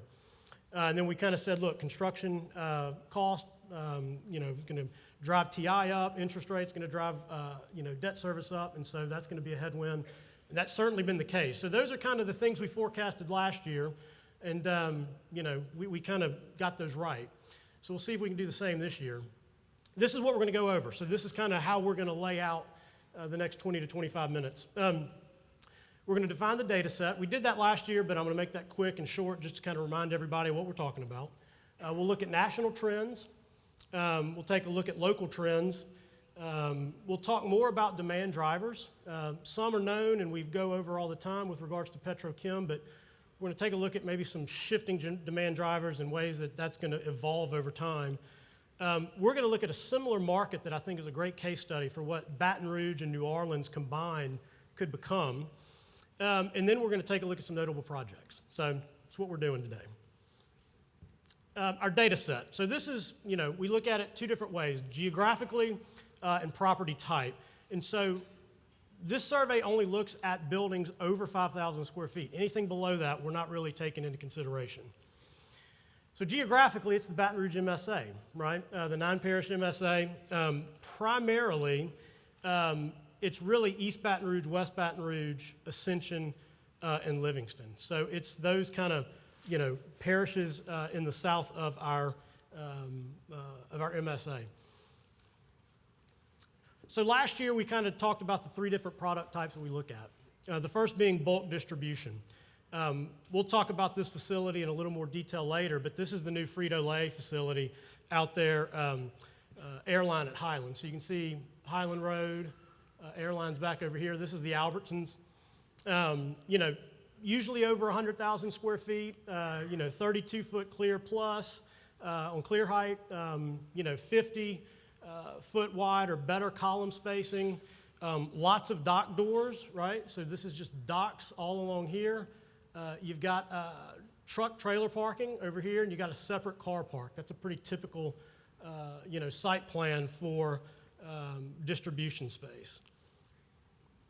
Office warehouse, which we've talked about in the past, it's our bread and butter, right? Office warehouse is usually like a 20% office portion, 80% warehouse, really driven by the service industry, right? The service industry that's servicing the petrochem plants. And so you can see in this drone shot, this is Highway 30, this is Gateway right here, this is Copperhead, and then you've got Talon back over here. This is looking towards Air Liquide as Highway 30 goes, I think, to the southeast towards I-10. And so, you can see all the yard space, equipment in yards. That's a really, common product type and something that we see develop frequently in this market. Another shot, this really kind of pictures the plants, the river, and what's driving demand. So, you always say retail follows rooftops. Well, office warehouse follows petrochem developments and petrochem plants. So that's what you see there. Flex space is something we don't really see a lot of new product built in our market, but what we have is fairly occupied. We're running, on one of the portfolios I handle, we're at 100% occupancy. And so flex space, it's more like a 50+% office breakdown. And it's kind of become a good alternative. Brandon was talking about, moving out of office towers. We've seen tenants move out of office towers and take offices in these flex buildings. A little bit lower rent. You've got the convenience of being able to, park and drive up close to where the entrance to the suite is. And then it gives you the flexibility of warehouse in the rear. So really common product type that you see along Industrialplex and Airline Highway. Not a lot of new product that's going to be built, but it's been a really good performing asset type. So what's going on nationally? For all of kind of the hard news in office, I feel like we have the exact opposite going on right now in the industrial market.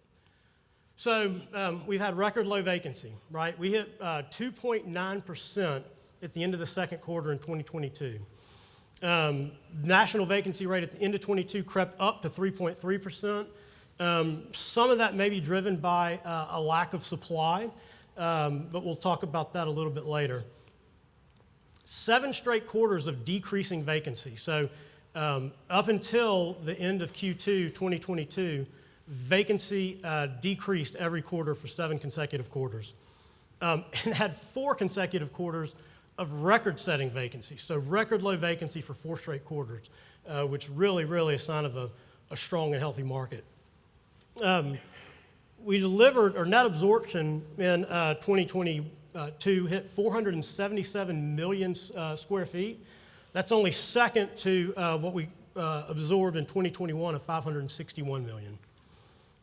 New completions at an all-time high, 495 million. And currently we have 682 million under construction.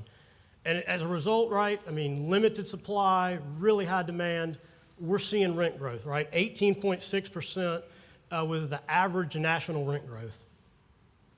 Cap rates are still low, and they're not really keeping up with interest rates. And we're going to talk about a deal that traded recently that kind of highlights that.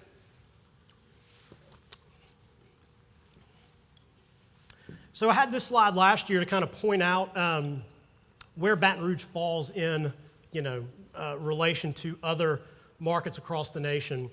And so if you look, Houston's right here at 507 million square feet. Atlanta, 647 million. We got Dallas-Fort Worth at 757 million. And Baton Rouge is up here at 36.58 million. So we're a relatively small market that's underbuilt that I would suggest, and actually we talked about this in the report, could probably stand to get up to a 45 to 50 million square foot number sooner rather than later as far as total market size. One of the things that's absolutely, those 3 markets I mentioned, they're 3 of the top 9. They're all within about 400 to 500 miles of us. And one of the things that's fascinating is Dallas built 48 million square feet of new product last year. So they, 1.3x of what our entire market is. Dallas delivered that in new construction last year. Atlanta wasn't far behind, right? They did 45 million in new construction in 2022. So really fast growing markets there, lots of product coming online, and tenants are just, they're taking it up as quickly as it can be delivered. We're going to talk a little bit more later about some of the, what you're seeing as far as tenant habits with delivery of new construction in those markets. This just shows overall vacancy nationally to asking rent. So you can see, vacancies hanging out up here north of, 5%, that, rates kind of stayed low. As soon as it creeps down, below that 4 threshold and really below 3.5, rents really begin to increase. And so I think that's a trend that will probably start to flatten out a little bit, but I think you're still going to see rates increasing as a result of rising construction costs and rising interest rates. Another good slide just kind of talking about what you're seeing as far as new leasing activity. 2021 was it was a record-setting year. And if you look, 22 starts off about the same, right? I mean, it's kind of increasing, and then second quarter slows down a little bit, third quarter slows down a little bit. And what's kind of caused concern, I guess, in the market, if there is any, is what are we looking at here where you see such a drop-off in absorption and leasing activity at the end of the fourth quarter in 2022. It's something to watch, but I still think there's strong tenant activity in the marketplace.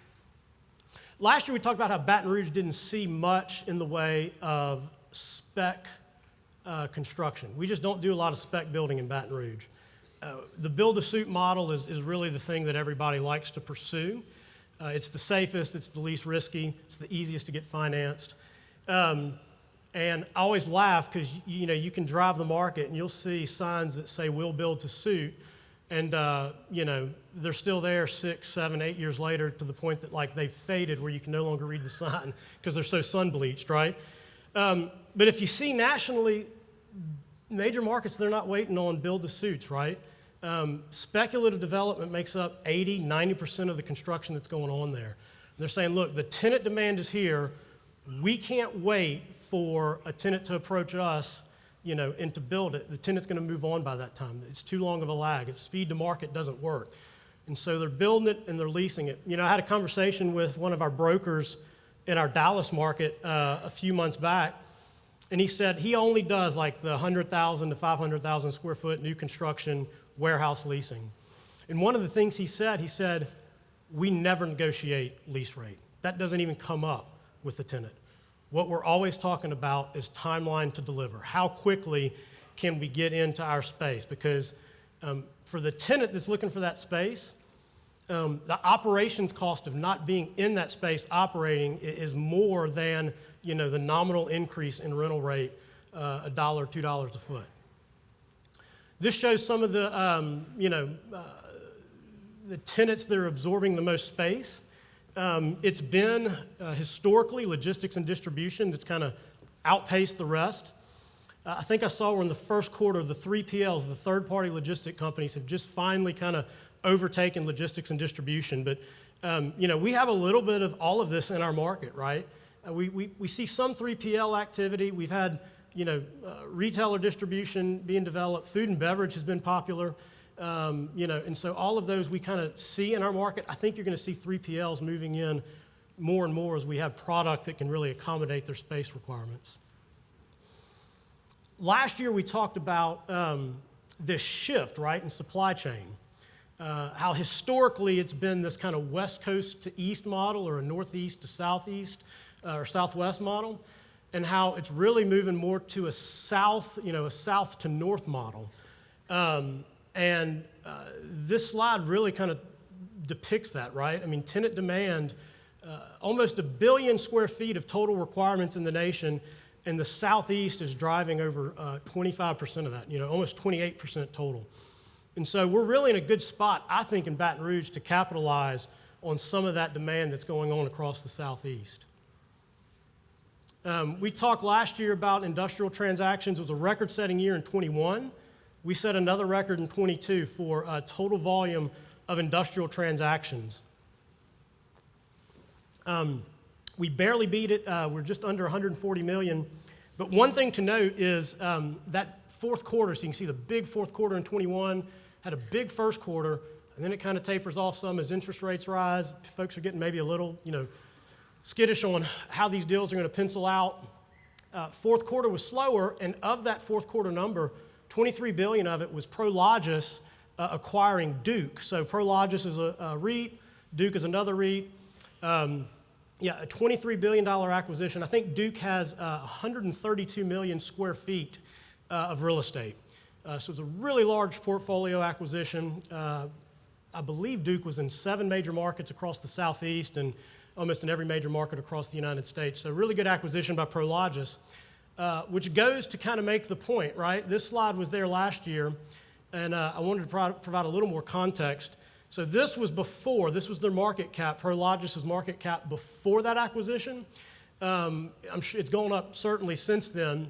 But really this proves the point that industrial real estate has become not just maybe, a preferred asset for institutional capital, but it may be the preferred asset for institutional capital. You're seeing a lot of dollars chase good industrial deals. And we had one recently in our market that we're going to talk about a little bit later. Prologis, if you don't know, largest REIT in the world. They only own industrial assets. Yeah, there's the acquisition. And so we talk about it, the preferred asset class. Here's a number that I read this morning that blew my mind about Prologis. $2.2 trillion worth of products flow through their warehouses annually. That's a phenomenal number. And so, again, the point we made last year is, 10 years ago, 15 years ago, this probably would have been like a mall REIT or a retail REIT. And now you look, it's an industrial REIT that is the largest REIT in the world. So that's kind of the trends we're seeing nationally. Still strong tenant demand, low vacancy, and demand from institutional capital to acquire those assets. So local trends, what's going on locally? Well, we kind of mirror what's going on nationally. We set a record for vacancy. We went 1.9% on vacancy. We got 722,000 square feet of vacant space in the market, which is, I would say it's a problem. It's not a sign of a healthy market. I would say it's a sign of an underbuilt market. We absorbed nearly 5 million square feet last year. 3.8 million of that was made up in Amazon, but that's still 1.2 million square feet of other absorption that that's outside of the Amazon effect. Only 100,000 square feet currently under construction. That's going to be a problem. Cap rates are still compressed and good assets are still hard to find. We're chronically underbuilt. In rental rates, we're seeing some significant increases in rental rates. So we're going to talk a little bit about what we're seeing there. This shows our vacancy. You can see kind of this continued trend downward. For us to get to a healthy number, with vacancy about 6%, we could add almost 1.6 million square feet of vacant inventory and it not be absorbed, and we'd be at a healthy market vacancy. So that kind of gives you a little bit of context for where we are with regards to our vacancy trend. This shows absorption versus our historical vacancy. So we're down at 720,000 square feet vacant. We absorbed 4.9 million plus last year. Again, 3.8 being Amazon. This was a concept we introduced last year with regards to construction versus absorption. So, in our metrics, in our full analysis, we roll over, vacancy from the previous year. We roll that over, bring that forward. This isn't looking at that. This is really just looking at how much are we building on average annually over 10 years, and how much on average are we absorbing over 10 years. And so you can see, we're building just over 1.1 million. We're absorbing just under 1.4 million. We're running, a deficit of about 191,000 square feet. So over 10 years, we're about 2 million square feet underbuilt. And so that becomes a challenge going forward. We talked about how that slows the local economy, right? Tenants just pass over the market because there's no space. 722,000 vacant that we're talking about, their tenant demands in the marketplace right now for over 500,000 square feet. And so that's a product that we don't have. Now we have some solutions that are in the works, but it's a challenge for the marketplace. So rent growth. Got a few things driving rent growth, right? Lack of supply we've talked about, compounded with rising construction costs, and then we get the triple whammy of rising interest rates. And that's really becoming a challenge, these rising interest rates. So the new normal, right? $12 to $15 a square foot on office warehouse. That used to be an $8 to $10 number, was pretty common. There were a couple deals recently on Industrial Drive and Lyle Drive, I think, or Loop Drive, that got done at $14.95 to $15 a square foot. I heard an appraiser recently say that he was underwriting a deal. They were showing $21 a square foot for a lease rate. So you've got rents that are really, really beginning to see some upward pressure because of those three factors mentioned. Distribution. We're seeing $10 to $12 square foot rates quoted, and we're seeing those deals getting done, right? We're going to talk about a couple in a minute, but those are rates that historically were in that 6 to 750 range, triple net. And now, I mean, you can't build it and make those numbers work. The deals don't, they just don't pencil out. So the question is, will tenants pay? Are tenants going to pay this kind of new market rate for rent? And I'm going to suggest they will because they have to, okay? They will because they have to. This shows aging inventory. And this fits in with will the tenants pay the rent? And what this shows, this was a study by JLL. Over 1/3 of our inventory is 50 years old or older. Nearly half is 20 years old or older. So think about that, right? Things were drastically different 50 years ago. Things were drastically different 20 years ago. A building that's 50 years old does not offer, it doesn't meet the space requirements of today's tenants' needs, right? Whether it's available power, whether it's site size and the ability to park tractor trailer rigs, whether it's clear height or eave height. I mean, it just doesn't work, right? There is functional obsolescence is a real thing, and I think we have our inventory that is trending in that direction. We don't have these stats for Baton Rouge. I think it's going to be very similar, if not more so. We have an older inventory because we haven't had the spec building going on in a major way. And so, when you look at space, right? So these rates, right? $10 a square foot for distribution. Well, say a tenant's in 100,000 square feet. It's a 50-plus-year-old building, and they only have 16-foot clear height, but they've been there forever. They're paying $4 a square foot, right? $5 a square foot. It's comfortable, it's easy. Here's the deal, right? These deals getting done now, these buildings being built now, these tenants are paying based on the price per square foot, but they're really using the cubic foot.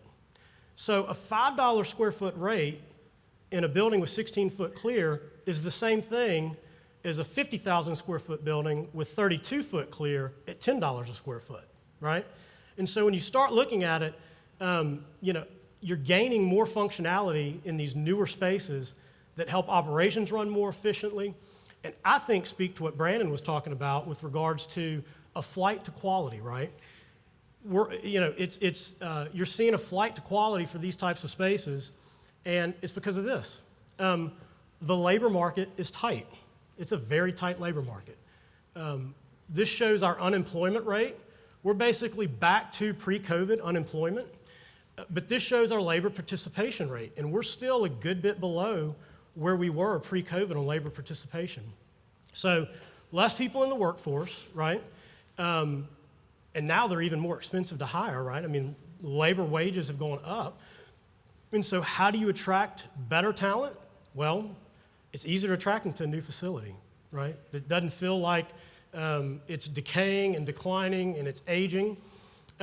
It's also easier to say, hey, maybe we can get by with half our staff, 3/4 of our staff. Maybe we can save on labor because in a new facility, we're able to automate, right? We're able to bring in robotics.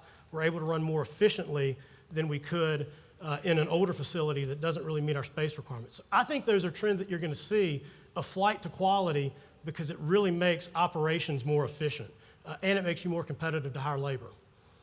So developing demand drivers. What's driving demand? We always talk petrochem. Petrochem's big.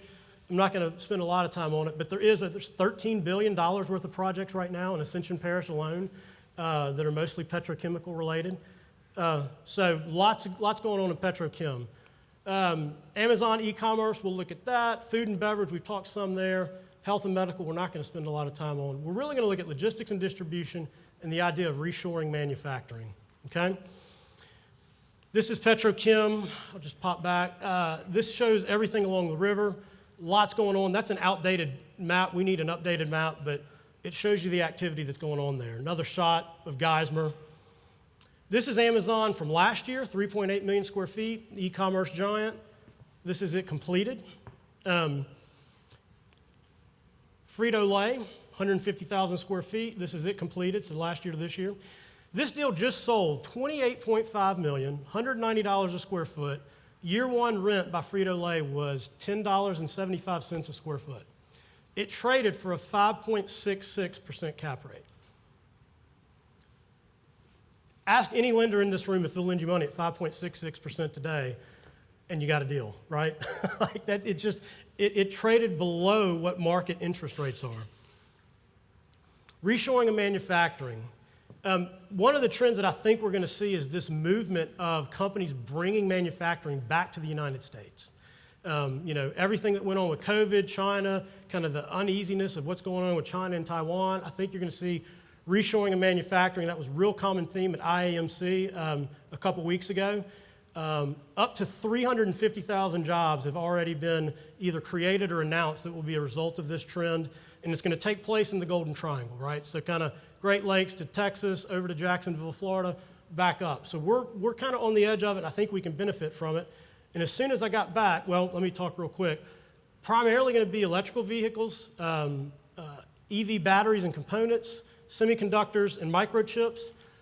As soon as I get back from IMC, this announcement comes out. Element 25 proposes EV battery plant in Ascension. Now, it's not a reshore, it's an Australian company, but this is going to be the first of its type in the Western Hemisphere. So I think that kind of helps make the point. Highlights there. This shows growth in demand for the product type. More than double the demand in the last 2 years since COVID. More manufacturing. This is down on Industrial Drive, Skyfall Biologicals.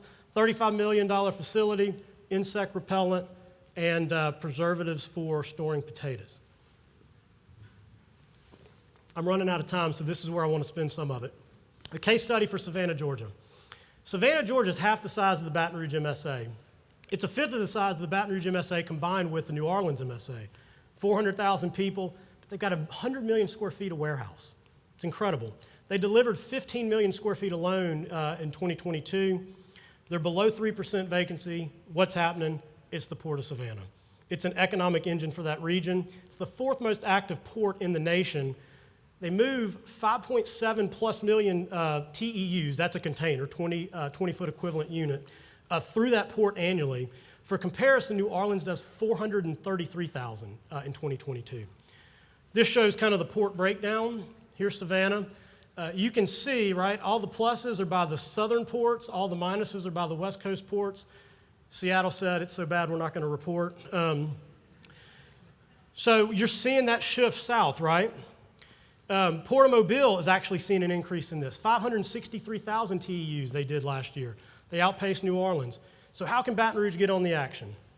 Well, if you paid attention, December of last year rather, we just announced Louisiana International Terminal, public-private partnership with the state and with a company out of New Jersey and a company out of Switzerland, right?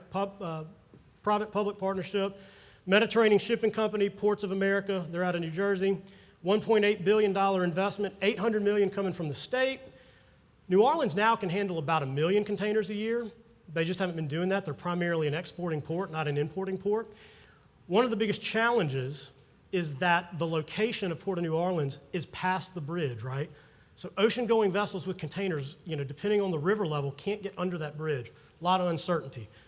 Louisiana International Terminal helps solve that. They'll have a 2 million container annual capacity. And this is where they're located. St. Bernard Parish, Violet. You can see here, site plan, 1,000 acres, 350-acre container facility, 3,500 feet of wharf, 50-foot depth. This just shows the interstates. Running out of time, I'm not going to talk about that. The railroads. We've got river railroad connectivity as good as anyone and as good as Savannah. There's no reason we can't have a similar market to what Savannah's done. But what about supply? Underbuilt, only 90,000 under construction. Our absorption's running, 1.338 a year. Very likely will be underbuilt this year. We have some relief on the way. Gateway is a project right there at Highway 30, Gateway Drive. Building A is supposed to be 218,000 square feet. It's phase 1. Phase 2 can do 240. Showing a Q4 2023 delivery date. I was out at the site last week. This is interesting. This is a group out of Dallas. So this is a regional developer, Provident Realty out of Dallas. This is what the site looked like last week. They've got their detention in place over here. I think pads going up over there. When I was there was no dirt being moved, but not sure if that was condition related or not. Rivermark 185, this is a project that's underway now. 96-acre site. This is L.J. Grzaffi's land that was Ascension Commerce 1, rebranded to Rivermark 185. Can accommodate up to 1.45 million square feet. Phase 1 is 200,000 square feet with 100,000 already leased to Marucci. So Marucci's moving into 100,000 square feet down here. 100,000's available. These are two more 200,000 square foot specs. I've seen plans where they could accommodate up to around 600,000 square feet in a cross-dock facility there. Shooting for a Q4 2023 delivery. I spoke with Chad yesterday. Brose, who's the developer. Looks like it's going to be an October 15th delivery date. This was from last week. This is the clay being brought in for the pad site. You can see trucks running. Out there yesterday, the pad has been completely finished. So looks like concrete will be poured probably in 3 weeks. So we should have a slab in 3 weeks and going vertical shortly after that. So outlook, what to watch for? I think vacancy is going to rise because it really can't go any lower. But we're adding so much inventory that's probably going to be, fully occupied that I think we'll still see a lower vacancy. Not lower than 1.9, but I don't think we're going to go above 3. Rental rates are going to continue to increase. Get $12 to $15 an office warehouse is the new norm. That's market. Sell price is going to remain high. There's going to be a stalemate between buyers and sellers. There just is, especially on assets that have income and are being judged off the income approach. And then more announcements. I think we're going to see more announcements with economic development, both on petrochem and manufacturing. So overall, great news, but some things to kind of watch for. Again, thank you. I know it went long. Thank you for the time. Glad to make this presentation. Would love to talk to you afterwards.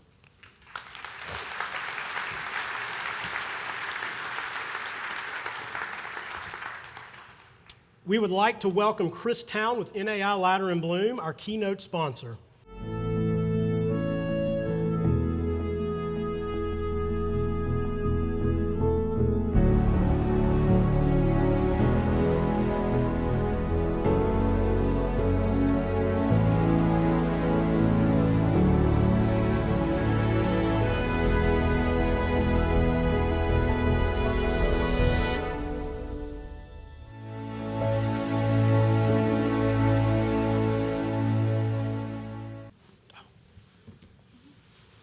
Good morning. Thank you. Can you hear me?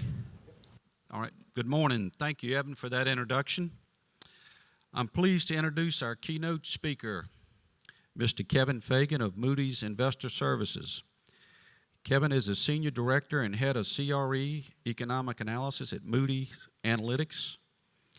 He is responsible for research, thought leadership, strategic initiatives for the CRE group with a focus on climate risk and ESG. He was formerly Director of Research in the Moody's Investor Services CMBS team for 10 years. Prior to joining Moody Analytics, Kevin held CRE research roles at ING Clarion and Jones Lang LaSalle. Kevin also has practiced as a structural engineer in the state of California in the San Diego area, designing large-scale commercial projects. Kevin holds a BS in Architectural Engineering from the University of Texas at Austin, as well as a Master's in Commercial Real Estate Development and Finance from Massachusetts Institute of Technology. Kevin and his wife just welcomed their first child, a new baby boy, about 3.5 months ago, who happened to travel with them down here to New Orleans, so he's probably running on fumes right now. Please join me in welcoming Mr. Kevin Fagan.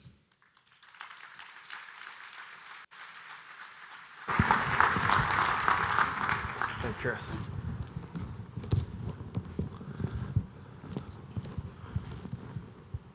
All right. Thank you very much. Good to be here. Appreciate you guys having me. This is the first time I've been at this conference, and looks like a very popular one. I'm very impressed. This is a great conference. I hope I get to come back sometime. One thing that I'm going to go over here is economy in transition, and I feel like that's a little bit of a silly thing to say because the economy is always in transition, but we're definitely in a time period right now where there's big imbalances in the economy where we have momentum going in a particular direction. It's hard to get this kind of momentum going, and the imbalances that exist right now can't continue to exist. So we are definitively going in a certain direction, and all we can really hope for is the slow session, kind of soft landing that we've talked about. And I think, structurally that's our baseline scenario, and hopefully that's where we get. So I'll start off with the macro, and then I'm going to go into the capital markets and then talk a little bit about the space markets, but only touch on it because these guys have obviously dived into it quite a bit. So first of all, this is our GDP forecast. In our baseline scenario here, you can see that black line right here. And we have about 10 scenarios that we go through. I think that this is really helpful if you have access to Moody's data and forecast. This is a really useful thing to go through all of our scenarios because I just showed 3 of them here. We don't have that many upsides. But when you go through these, they're very thoughtful. We have a lot of risks that we identify, and we show you how in different data sets, whether it's employment, real estate values, interest rates, we show how all of these things are impacted by different risks that we expect we might see in the economy. And so, right now, while we have a relatively positive outlook on GDP going forward, we don't expect a recession, but all of the risks are really weighted to the downside. So for 2023, we expect 1.23% growth. But again, a lot of scenarios where that can go down. And so this is just a smattering. This changes every month. I think sometimes our chief economist, I think he just kind of throws things on here occasionally, and then everybody that works for him sort of figures out how do they go in the models. They change every quarter. There's some things on here that tend to stick and have stayed for a while, though. And so one is the Fed overshoot. So that's one of these risks where there's a high likelihood and a high severity of a Fed overshoot. And so the Fed has obviously continued to push us down on inflation by raising interest rates, and the likelihood that they overshoot continues to be quite high. We have other big things that we think about are financial instability. So we saw there was a couple of bank failures recently, about a month and a half ago. And then the financing gap that has happened, not as a result of that, but can sort of accelerated after that. So there's a lot of question right now what's going to happen in the banking system. That's not totally resolved yet. So that's still a big concern. OPEC cutting supply. And then, the political environment right now is so tough that, it seems that August 18th is our date that we're looking at where we got the next debt ceiling coming. Will the Treasury be able to pay on existing debt? Will they continue to do that, or will we have a U.S. default and another shutdown? So these kind of risks are all included in different scenarios that we have, and pretty much all of our scenarios are on the downside. There's a couple of upside ones, but they're pretty aspirational. So rates are really, really what's driving everything. You've heard these guys say this already, but this is really driving the bus right now. Our expectation is that the Fed will do another 25 basis point hike in May. I think that we have some data coming through over the next month that might cause them to pause. Between me and the 1,000 of you sitting here, I think internally at Moody's, we think it's time for them to pause. We got everything heading in the right direction, which I'll go into in a second. We have basically a little mini bank collapse. I think it's time to stop and kind of look around a little bit. But we're probably going to see. They've made it pretty clear that we're going to see another raise in May. May 10th is when the next FOMC meeting is. So this right here is the Fed tracks this as a kind of a survey style thing, what's the probability of a cut versus a raise in interest rates. And so for the first time recently, we started to see the expectations of a cut pop up over the expectations of a hike. So that was the banking crisis. And so then there was a lot of noise right in here over the last month and a half. I'll get into this a little bit later as well. But then the Fed came out again and Powell said, we're sticking to it. CPI is not where we need it yet. The inflation is not where we need it yet. We're going to continue to push. And so now we're starting to see this departure. And I feel like it's pretty much certain that there's another 25 basis point hike coming. Okay, so are we on the right track? Is what the Fed doing? Is it doing what it's supposed to do? Is it getting inflation under control? Which is important, by the way. I mean, they have to do this, otherwise you can get price wage spirals, and then we can send us into a 1970s, 80s kind of situation. It is important while it's very painful, and it can cause pains in many parts of the market, this is really the goal right here. Is for inflation to come down, and we are on the right direction. And this is happening in basically 3 stages. First, good spending has come in. Good spending has come in first, and it's really shifted to services spending. And so while that good spending has backed off, the next shoe to drop was basically housing, and we have started to see a deceleration in housing costs. And then the third phase, which is the hardest phase right now, is what economists, really nerdy economists, like to call supercore inflation. So that's that's really the one if you want to watch something and really know where we're going, because this has to happen for the Fed to stop. That's basically what you really need to focus on, and I'll go into some details about it in a second. But the supercore inflation is basically services inflation minus housing costs. So how much does it cost you to go to the dentist? How much does it cost to get your car fixed? Which, by the way, is one of the toughest inflationary things to fix right now. Getting your car fixed is more expensive than it ever been for lots of interesting reasons. But point is that supercore inflation we got to watch out for, and also oil prices. I think it was 3 weeks ago, OPEC announced another cut in supply. So those 2 things right there are kind of big bogeys for us out there right now in getting the inflation story under control. I didn't know that this was a step thing, but basically, what is inflation caused by? It's too much money chasing too few goods. So when you get past just looking at the CPI numbers, you can go to these too. And this is what the Fed is looking at. I mean, they're walking through the left and right-hand side of this to monitor what's going on. And while things are going in the right direction, all of these are important in what decisions they make going forward. So labor market has already been mentioned a bunch of times, so I'm not going to belabor it too much, but labor market extremely tight right now. This is an interesting thing. There's a debate among economists on whether or not you can reduce inflation in a tight labor market. It seems that we are actually doing that right now. And some of it is led by, so this is employment growth, total employment growth. This is spending and consumer confidence. So spending is starting to come down, and consumer confidence has been way down over the last 3 quarters, actually. It's been so like I mentioned earlier that we're in this period of disconnects in the economy. There's a real strong theme, and I'm working on a paper to kind of bring all of this together, but there's a real strong theme of major imbalances and just things that don't normally happen. So one of them is the difference between consumer confidence and consumer spending. If we had historical correlation between what consumer spending has actually been and the consumer confidence index, the consumer confidence index would be 35% higher than it is now.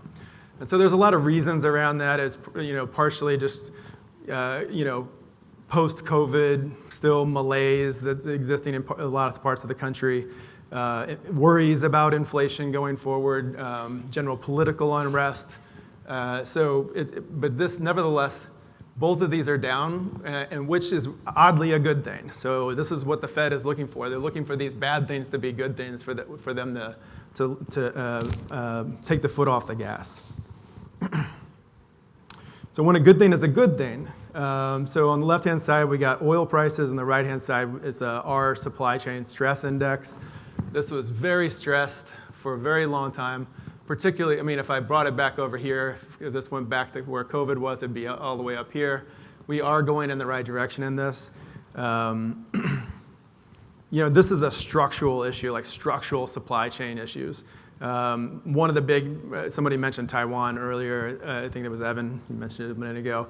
This is one of the big scares, I guess, is if the Chinese decide to, enhanced blockades and then have or enforced blockades, and then we have microchip delivery issues. This will start to go back up again, but right direction so far, right direction for oil, but again, could be an issue. Another part of this story that I didn't add to this is production. So like if you think about autos, we've been very undersupplied in autos for a while, and that's been one of the tough things to get prices down on.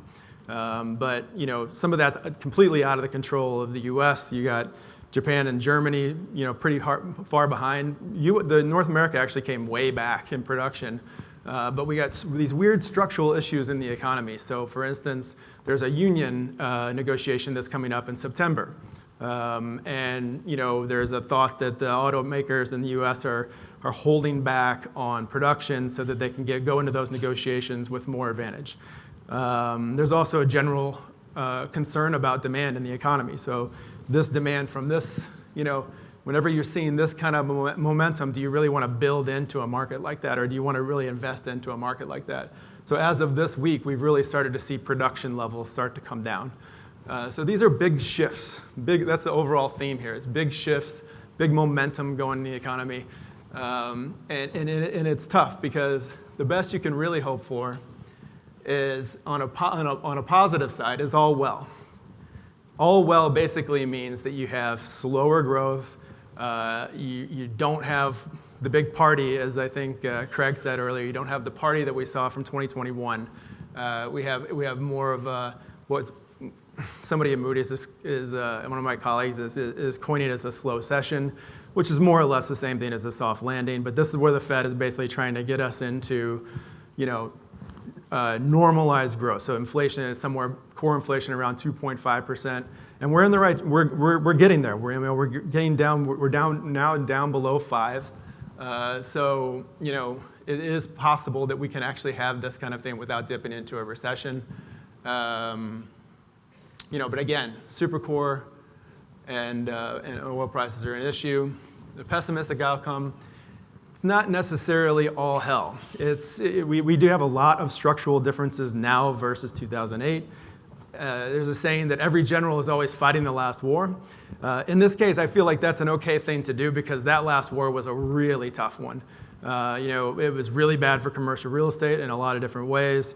You know, so it's not bad to look at that one and just say fundamentally, do we have any differences? Both from a real estate perspective and an overall economic perspective, we have a lot of structural support that we did not have at that point in time. So, you know, the point is that the most we can hope for is a slowdown. But if we do have something where, you know, we have more bank failures or all the other risks that I put together, you know, we don't. It does not look like we have a 2008 kind of situation ahead. Okay, so switching to the capital markets, and I'll get right to the banking question. It was brought up a little bit earlier. We've had to talk a lot about this. So most of our clients are actually banks, and you know, there's been a lot of discussion about the banks' reliance upon CRE and CRE reliance upon banks. It's a little more muted than what has been in headlines, but there are going to be problems ahead. But just to talk about how much more muted it is, you know, like I think Brandon, you brought up the 70% stat. That's been out there quite a bit. Small banks might be 70% of the banking pie, but they're not really the 70% of the overall CRE pie. You know, so the regional banks are actually really only about 13.8% of overall CRE lending.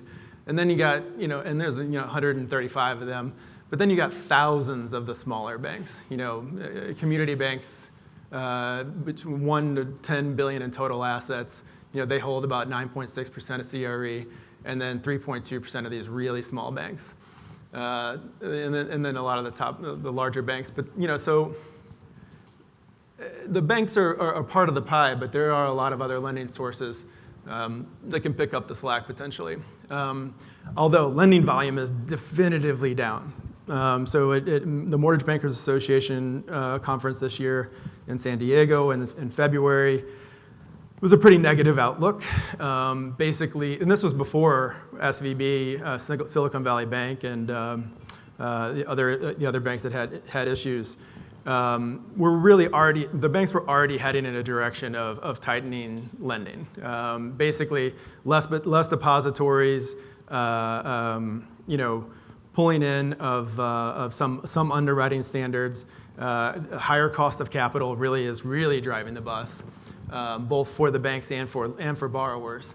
And so, boom, lending went down definitively in Q4.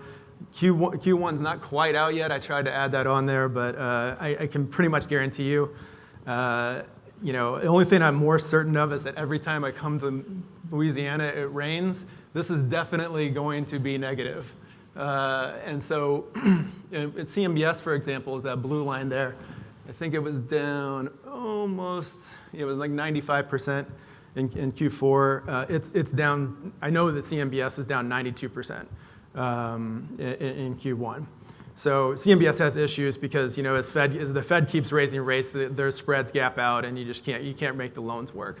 And so that's probably going to be the case for these other lenders as well. The only kind of bright spot is that Freddie from multifamily lending is only down 20% year over year.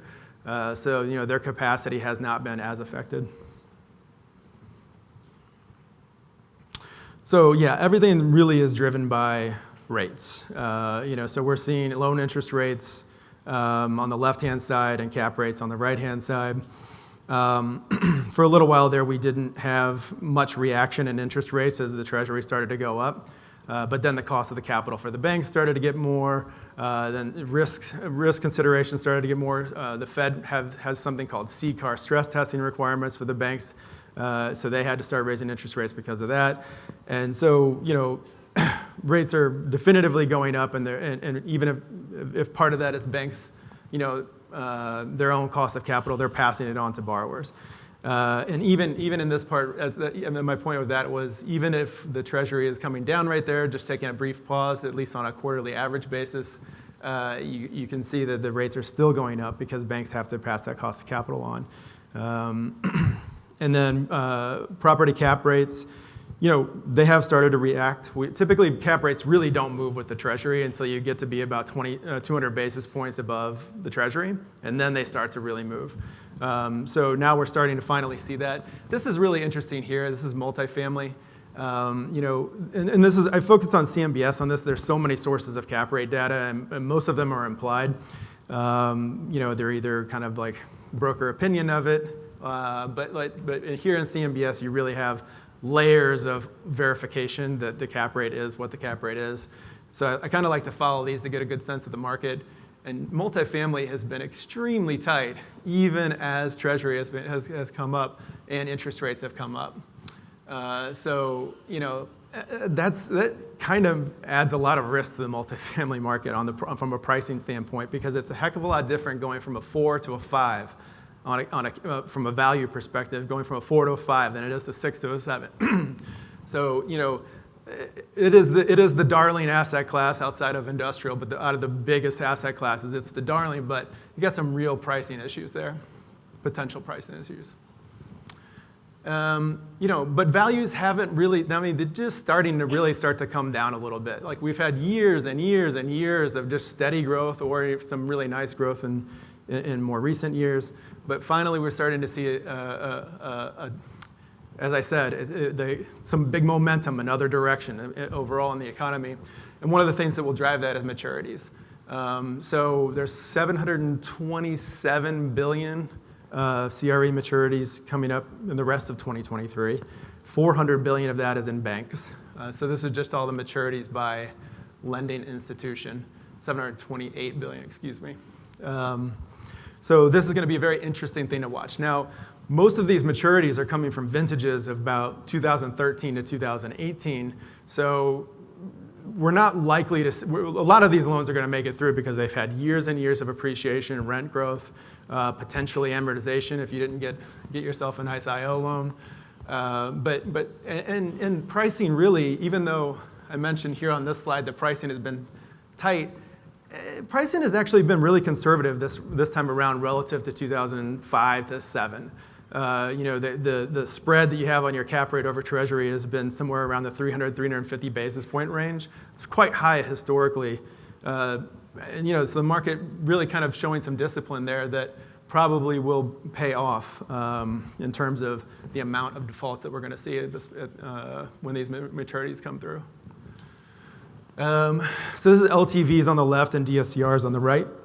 This is kind of a reflection of a couple things. Underwriting standards are coming in a little bit. Regional banks that we work with mostly say that they're kind of moving from a 1.25 to a 1.35 minimum DSCR threshold.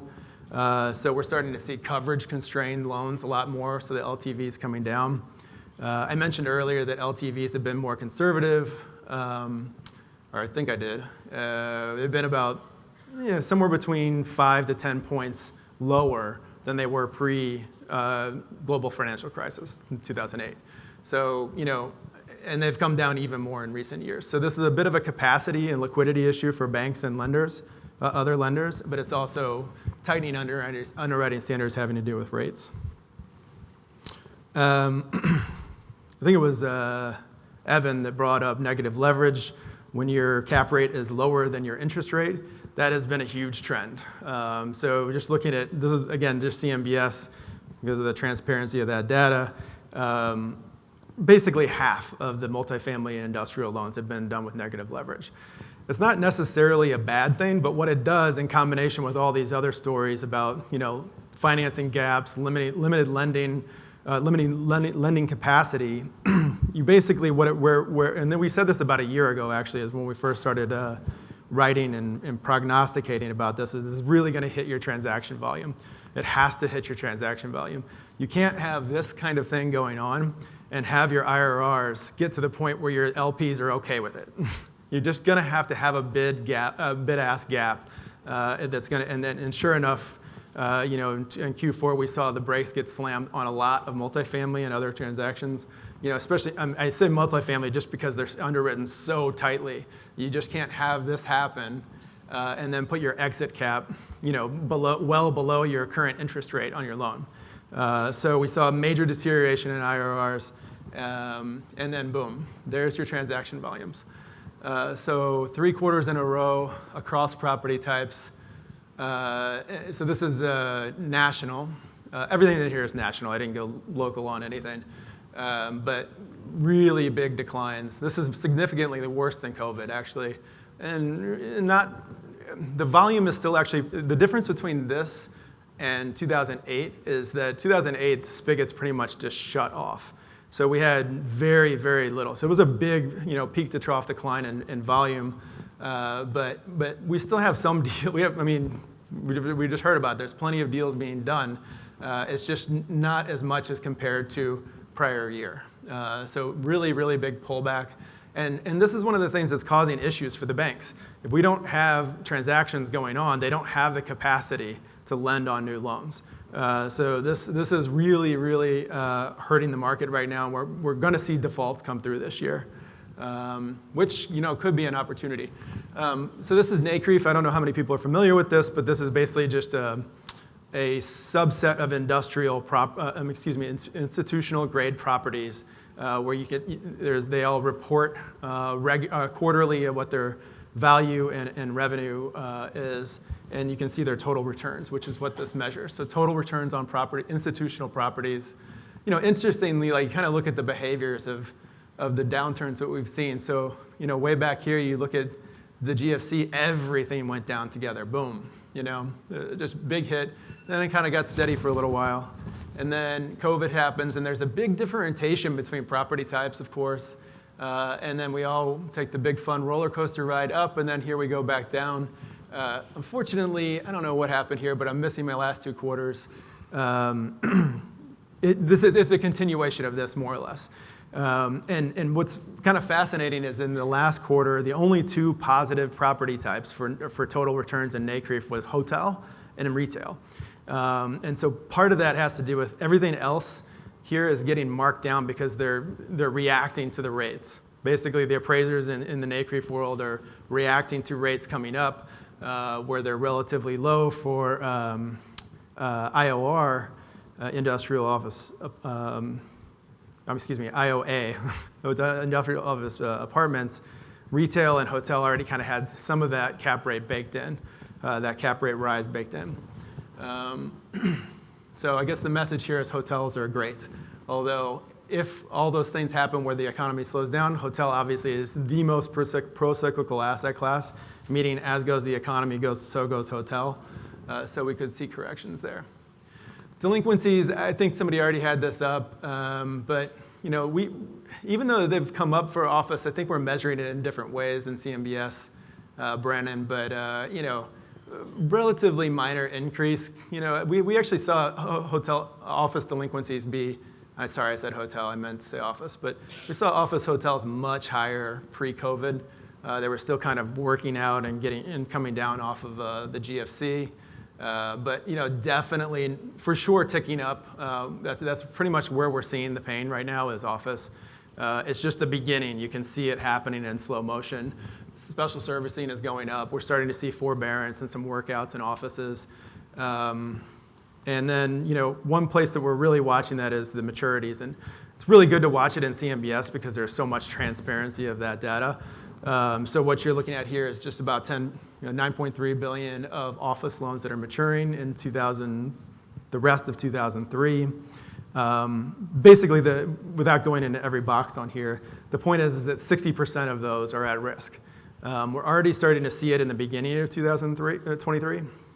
Typically, 85 to 90% of loans pay off before or at maturity, office loans. In like normal environments. Right now we're at about 62% for what's happened so far in 2023. So certainly we're going to see more of this come. I don't know about that JP number of 21%. There's some methodological qualms we have about that, but because that's quite a large number. I think you're going to see a lot more extensions, and if they're going to call that a default, then okay. But I think we're going to see a lot of workouts in the office space. And maybe skipping right over to the space markets, I'll get right into office. I'll start right away with the black sheep and then go into the more favored ones. I'll work, like I think somebody else said this, I'll start with the worst and go to the best. So our numbers differ a little bit from what you've seen so far on all of these property types I'm about to run through. But it's just, the trends are pretty similar, and it's just different data sets measuring different properties. But this is all national. So vacancy rate, we're at 19% right now. 19% is just shy of our all-time high vacancy rate for office of 19.3 in 1991 after a decade or so of overbuilding in the 80s and the savings and loan crisis. So not a great sign. And we also have, this thing about office, rents still growing is kind of a weird disconnect that doesn't usually happen. You usually have vacancy rates increase and then you have your rent go down. But really what happened, on top of what Brandon mentioned of, having to pass through expenses is also, these are negative. This is a negative rent growth on a real basis. While it might look like positive effective rent growth for office, it really is actually in real terms negative. Going forward, it's difficult. So we're forecasters of these numbers, and we have econometric models and all kinds of things that go into it. And historically, there's a very strong correlation between employment and office. Like your total employment numbers, your butts and seats, is a major driver of where your office performance goes going forward. That has diverged. We've seen very strong employment growth, while office has gone flat. And so we've had to. It's one of the things we've had to do is tweak our models. Is employment has become less of a driver. We've also done a little bit of tweaking for work from home. I'll get into that in a second. But the other thing that we've adjusted from a forecasting standpoint is downside scenarios for office. So whenever you bake in a recession, our expectation, by the way, I'm a relatively more sanguine, I feel like, than some people. I'm more positive on office than others because I'm kind of thinking more like 5 years down the line.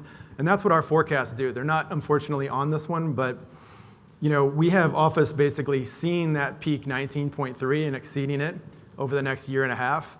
And then by the end of 2024, mid-25, and some of our peers are totally independently in the same boat, we start to have office get better. It starts to normalize. And the reason is that you have there will be inherent backfill of office as you go forward, and I'm going to get into that here on the next slide. So this is the Kastle data that Brandon mentioned.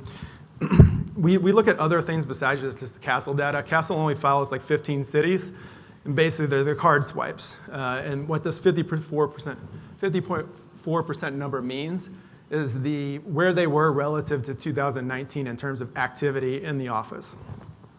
And we looked at some cell phone data, and it more or less echoes this. There's some kind of differentiation around this that's interesting, definitely in the South. And the Sun Belt, you saw this 60% number come back really quickly. It's actually 60% in Manhattan right now. It's like 55% in Boston. But then you look at Austin and Chicago and San Francisco, they're way below average. So there's just a weird interplay going on right now where some markets are able to kind of get the utilization going on and some are not.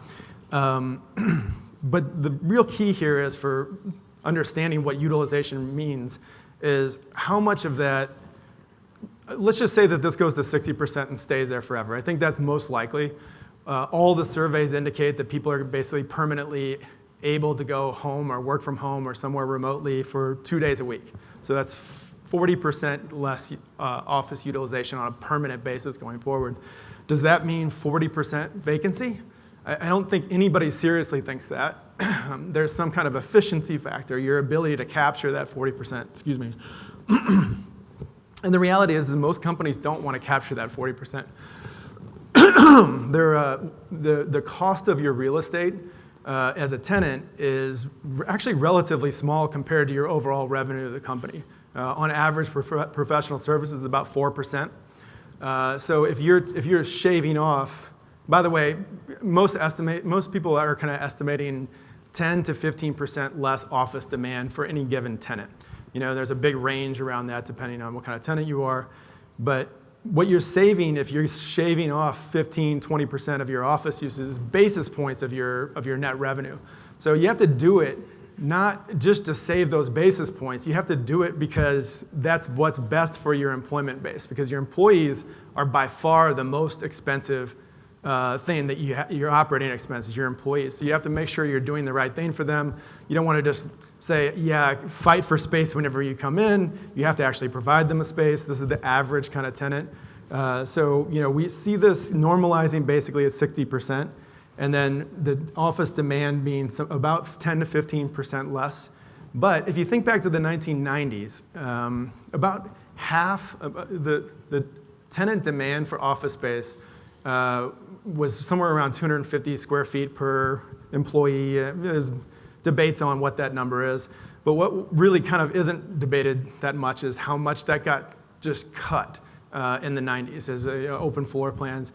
We estimate it went down by about 50%.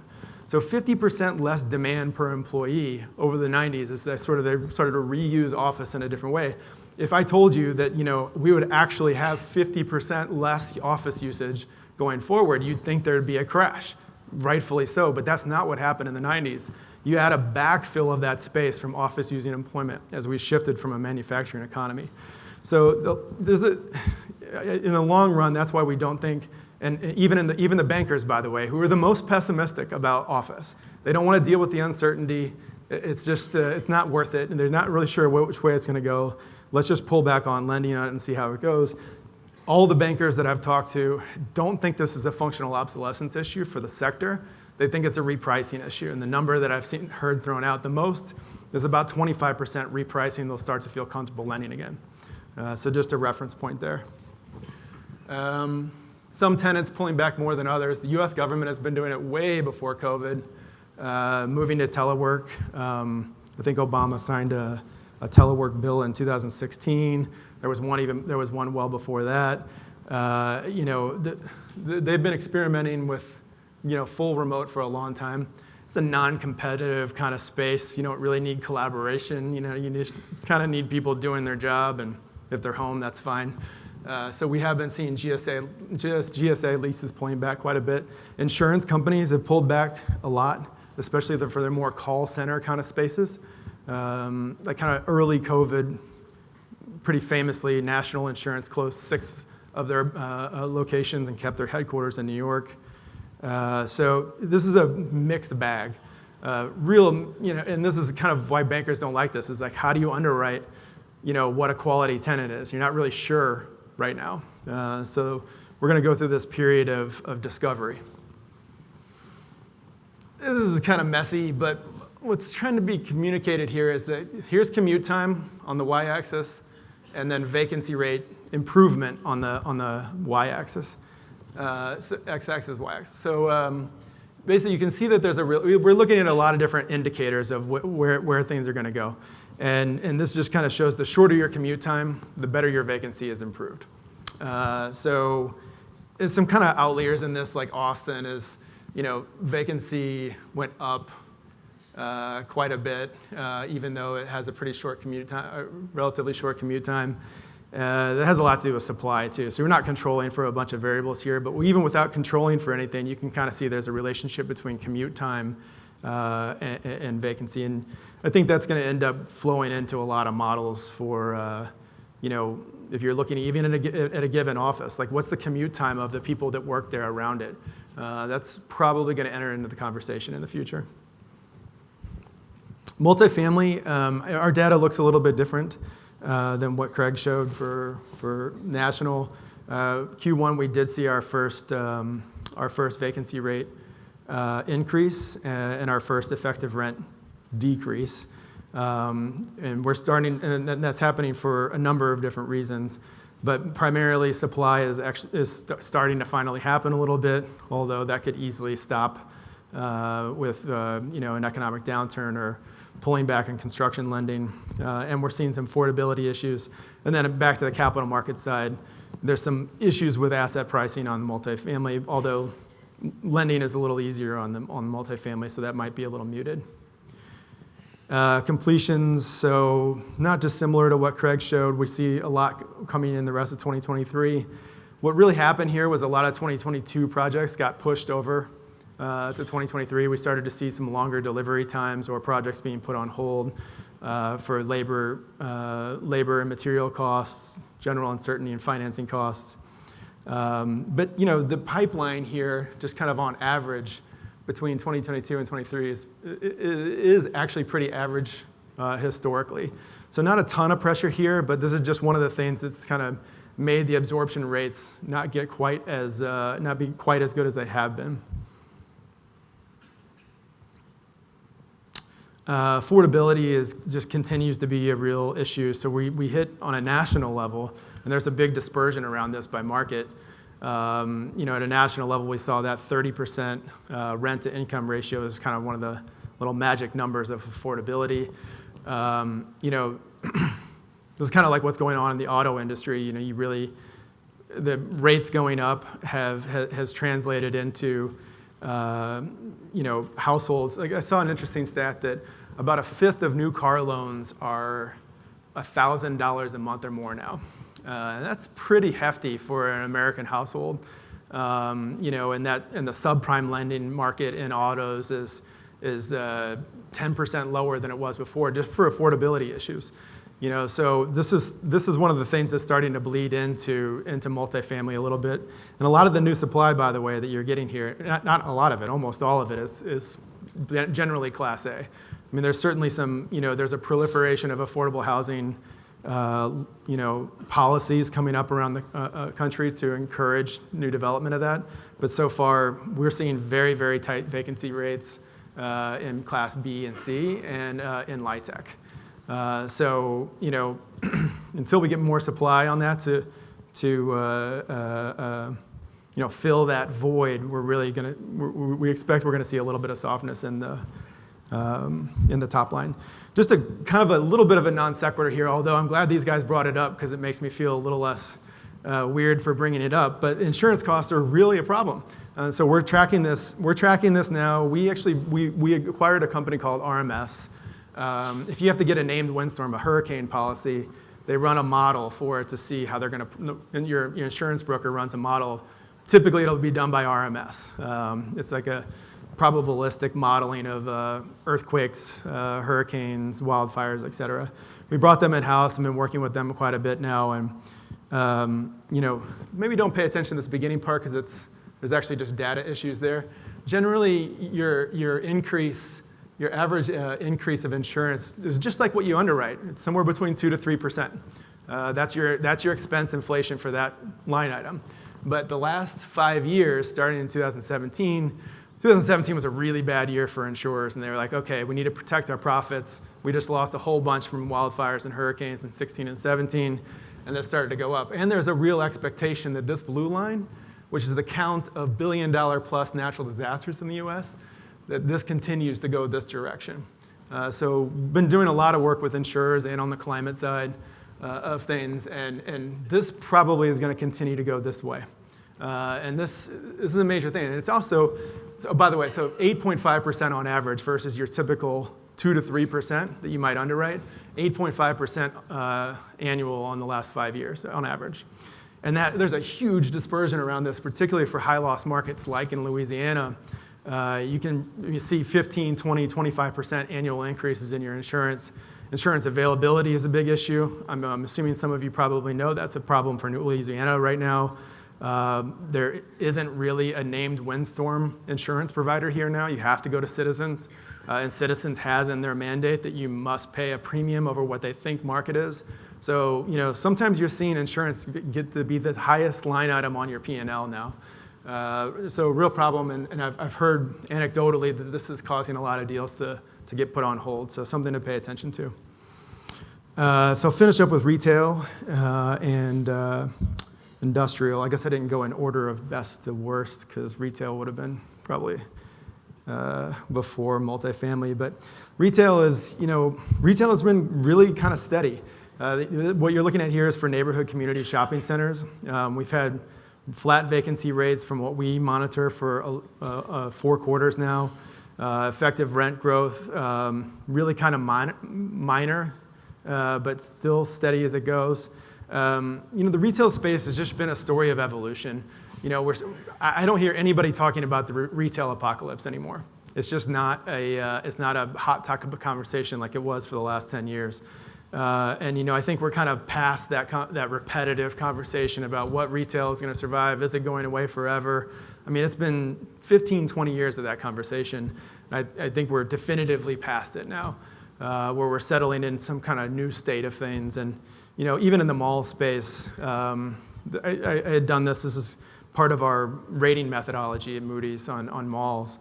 This old model, the basic key of this, without getting in all the noise and the details of this chart, is that you used to be able to just have one demand driver, your anchors. They paid no money to be there, and your inline paid a bunch of money, and boom, you're a retail landlord. Now you really have to have a ton of different kinds of drivers. You're looking at lifestyle, fitness, grocery, department store still there. You got some of your big box like a TJ Maxx. Of course, you got entertainment.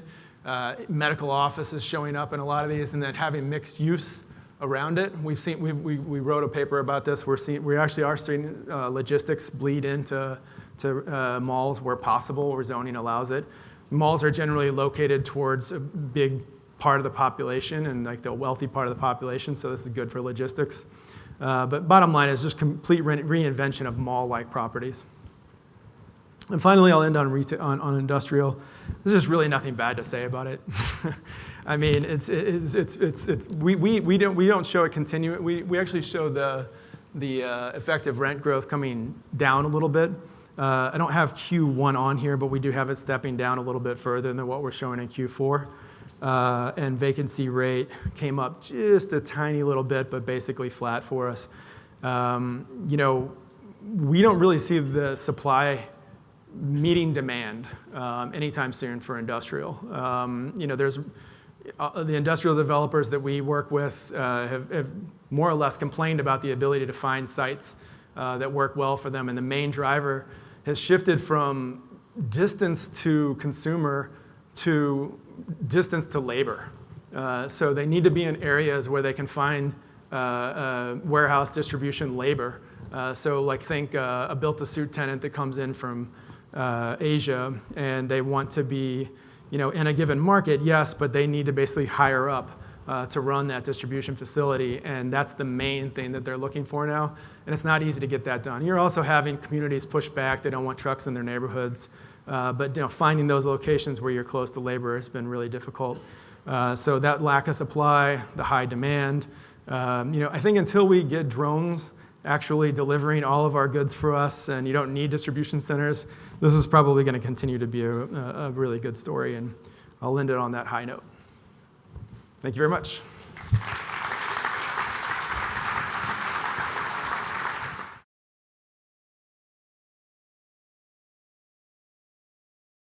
Thank you, Kevin.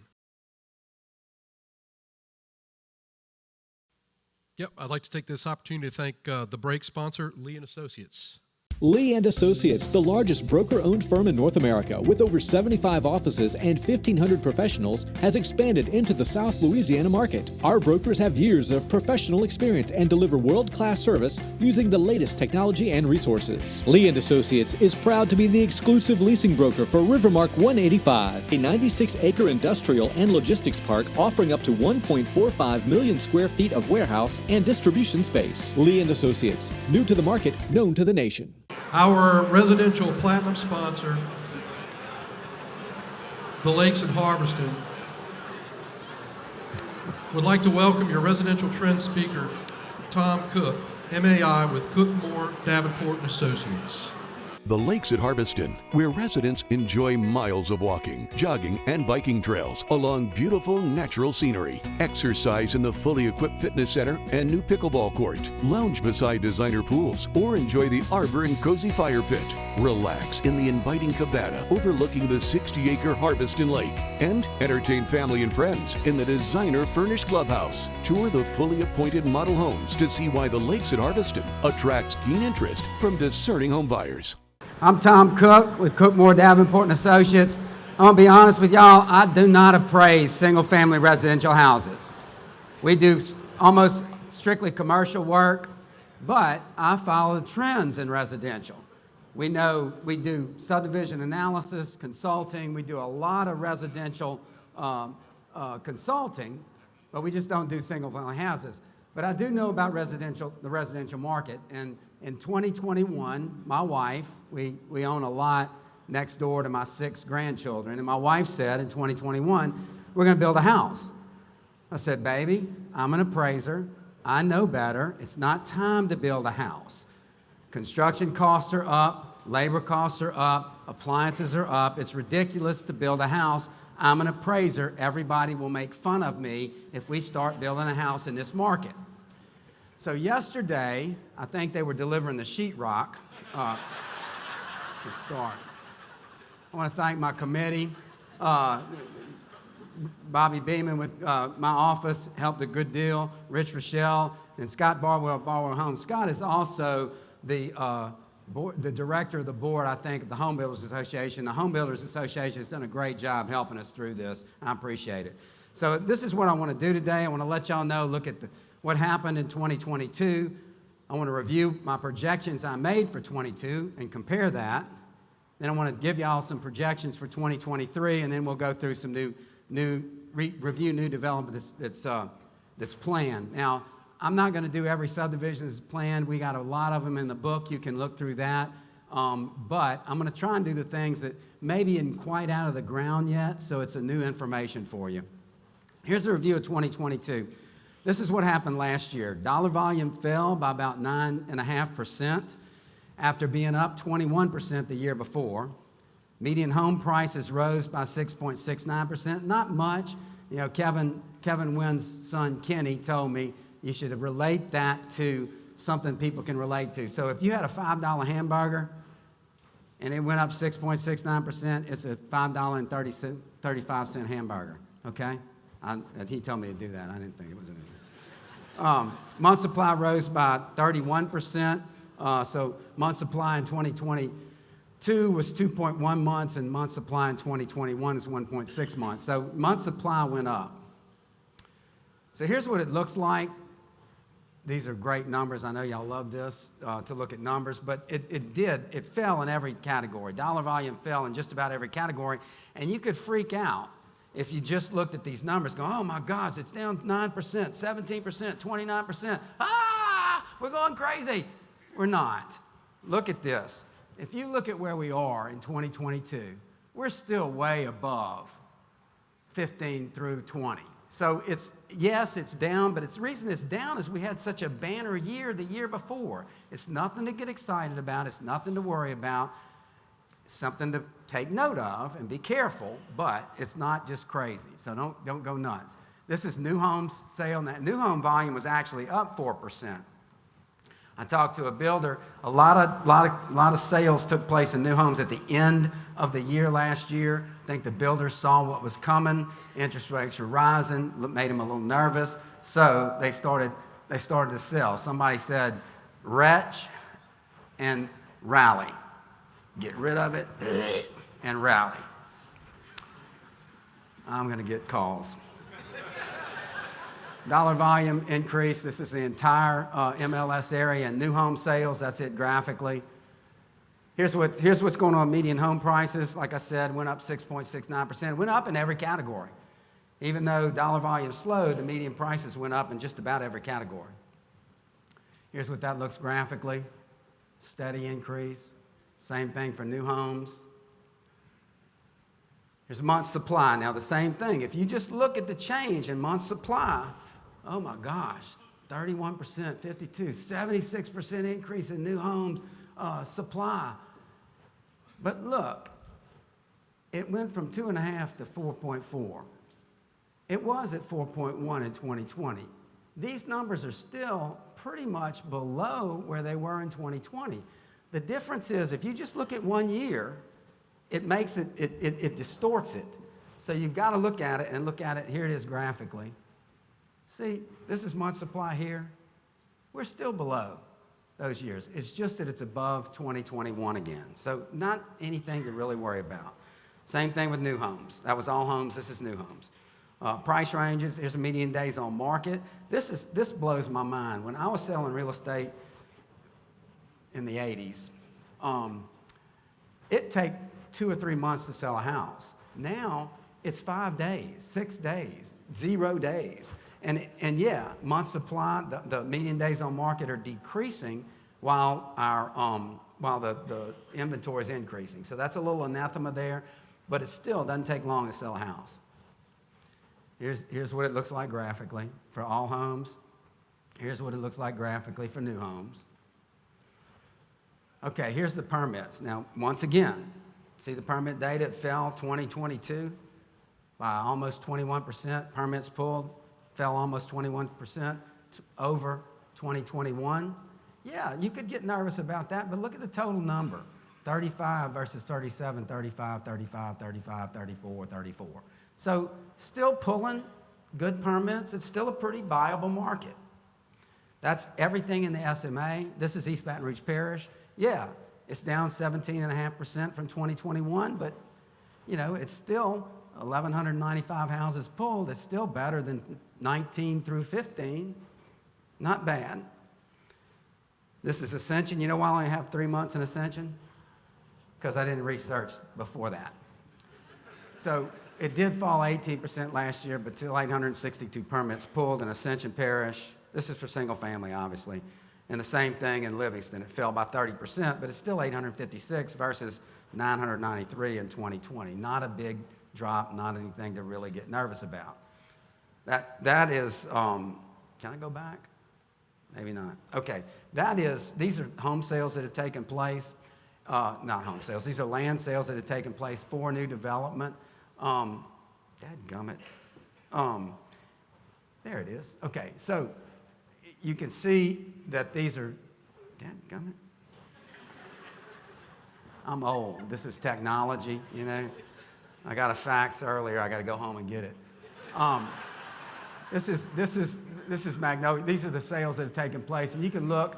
The prices per acre are not making a lot of sense. We base this on usable acres that can be developed, but these are the recent sales of single-family tracts that have sold. The 273 is the property that's on Highland Road. I think Carmish bought. It's an infield deal. It's a very nice piece of property. Used to be developers would develop land, develop lots, and they would sell them to individual builders, and the builders would build 3 or 4 houses a year. Well, that doesn't happen anymore. Lots are sold in bulk to big volume home builders, Alvarez, DSLD, Horton, those kind of guys, Level. So used to, when that started 5 or 6 years ago, you would see bulk lot sales in the $35,000 to $45,000 price range. Now look, God dog it. God dog it. There are 2 green buttons on here, and I'm old. Okay, so if you look, you can see, here's 40, when you look at the lower price bulk lot sale transactions, those are primarily townhouse lots. They're 25-foot lots. We're seeing lots go in bulk for 100,000, 96,000, 70,000, 107,000, 161,000. I mean, significantly up. Lot prices up. You know why that is? It costs more to develop the lots. So the builders are having to pay more to get them on the ground. These were my projections for 2022. I said there was going to be an increase in housing costs, and it did. It went up from 239 to 255,000. I said there's going to be a decrease in inventory. Month supply rose. I missed that one.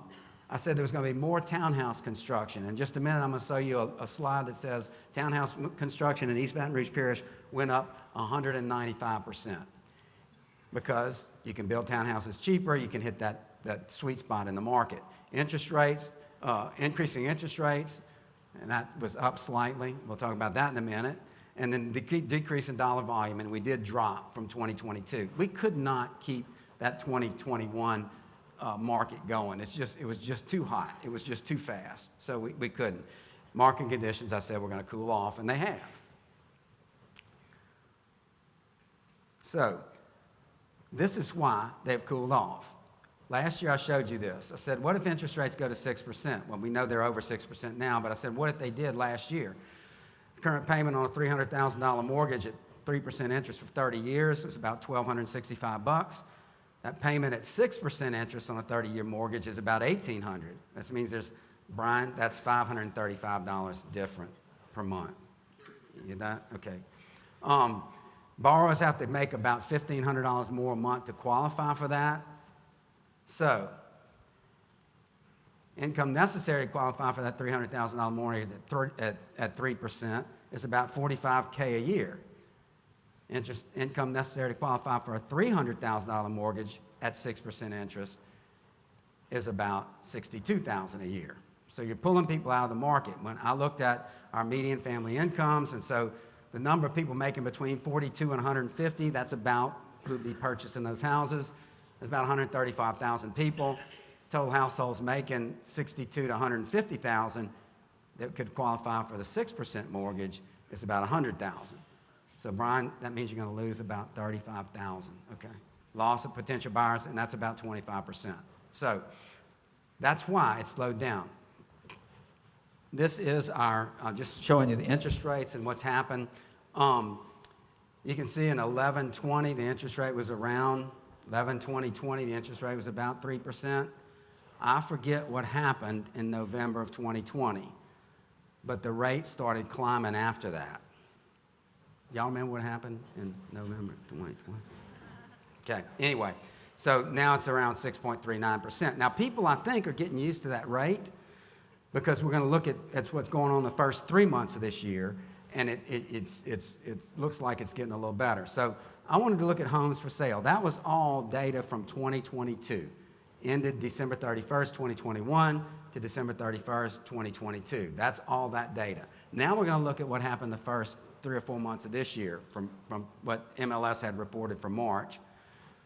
And these are all homes for sale. So I studied 2021, 2022, and 2023 in different price categories. 200 to 300, 300 to 400, 400 to 500, 500 and up, and then all. And I wanted to see, is there a lot more houses listed for sale? Is there inventory on the market that's not being absorbed? And yeah, we had a 71% increase in all home prices, homes listed for sale for the same time period. So yeah, that's significant.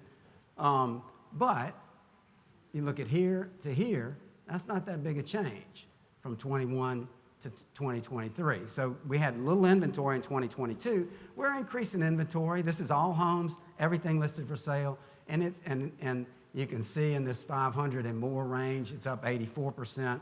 400 to 500 range is up 102% for all homes, and that's everything in the greater Baton Rouge MLS area.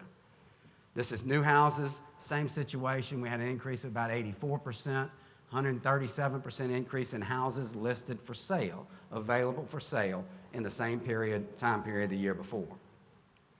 New homes listed for sale in East Baton Rouge, so I looked at each parish also. Every one of them is experiencing the same thing, except Ascension's a little bit different. You notice that there was just a 26% increase in sales and homes listed for sale in Ascension, and you can see it actually dropped in 300 to 400 and 400 to 500 price range. It dropped. What happened in Ascension Parish? A moratorium on development, didn't they? So that slowed the available inventory, and so that's what's happened here in Ascension. Livingston's been pretty constant. Did have an increase of about 14%, but not any real significant change in houses listed for sale from 2021 to 2023. This is what I was telling you about townhouses. I said I think builders are going to have to get on the market with a less expensive product, and that's what they did. They started building townhouses, attached homes, and you can see that the increase in townhouses, if you look, you can see it's increased by 195%. Red is East Baton Rouge Parish. Red is the greater Baton Rouge area. So it went from 24 to 71. In East Baton Rouge Parish, it went from 12 to 59. So there was 391% increase of townhouse construction. So there were a lot of townhouses on the market, attached townhouses.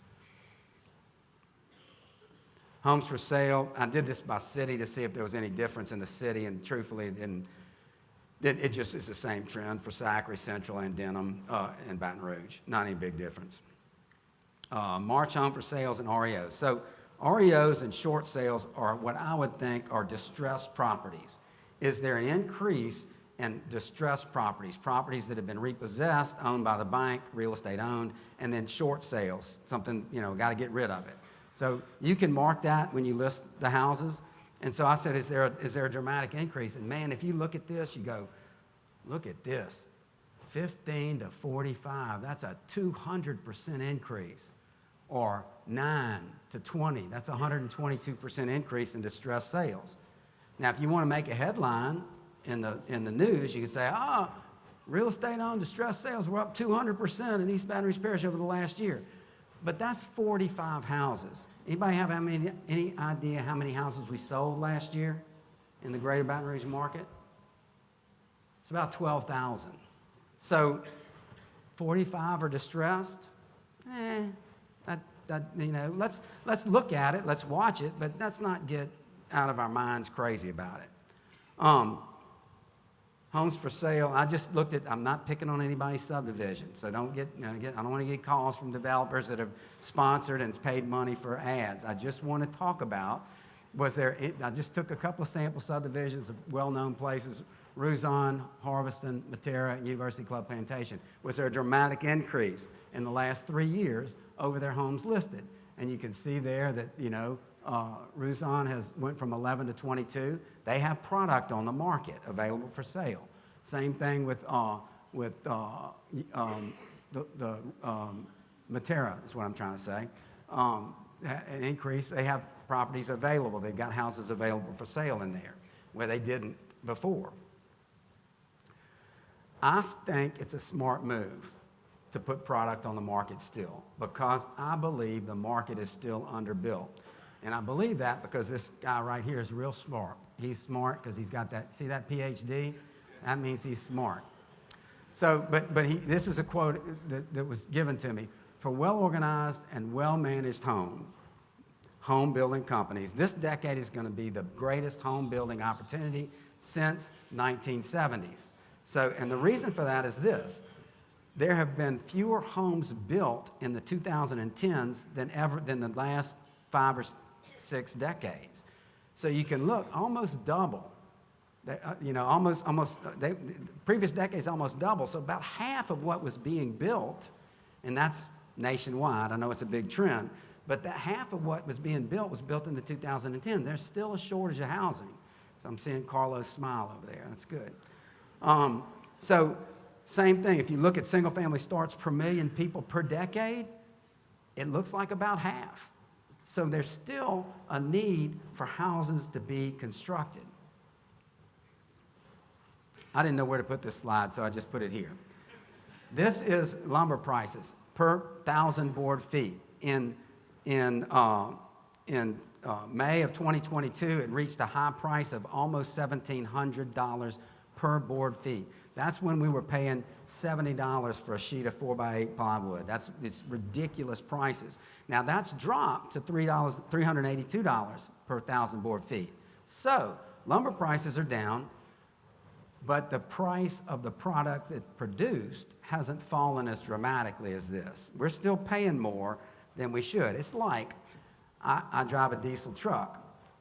I used to pay $2.50 a gallon for diesel in 2020. I don't know what happened, but all of a sudden diesel prices started increasing. And it increased to about $4.50 a gallon I paid. And so, I'm cussing and fussing about it. Now it's down to $3.50 or $3.25, and I'm ecstatic. They have conditioned me to pay more, and I think that's going on with lumber prices too. Okay, so predictions for 2023. This is what I think is going to happen. I think market conditions are going to remain strong, and I said change that by viable. I don't know how much stronger they're going to be, but I know they're going to be valuable. I think they're going to see a decrease in dollar volume in 2023, but I don't think it's going to be dramatic. I think median prices are going to rise again because there's a lack of product and because construction costs are going to be up and because of inflation. That's going to push up the prices again. Month supply is going to fall. I think that's going to come back in line because I think it's going to drop because people are going to there's a lack of inventory, and I think people are going to get used to paying 6% interest. I remember when the interest rate was 18% prime, and I know you Gen Xers and Gen Zs are saying, yeah, whatever, boomer, but it can happen again. Market participant comments. Now, I just poll people I know that are in the business, people I know that are active. And I just want to give y'all some of the comments they gave me. Developers will continue to close on lots. That's one of the questions I asked. Are y'all slowing down the purchase of lots? And they said, no, we're still going to close on lots because we're contractually obligated to. And then there's a fear of scarcity of lots, availability of lots in the future.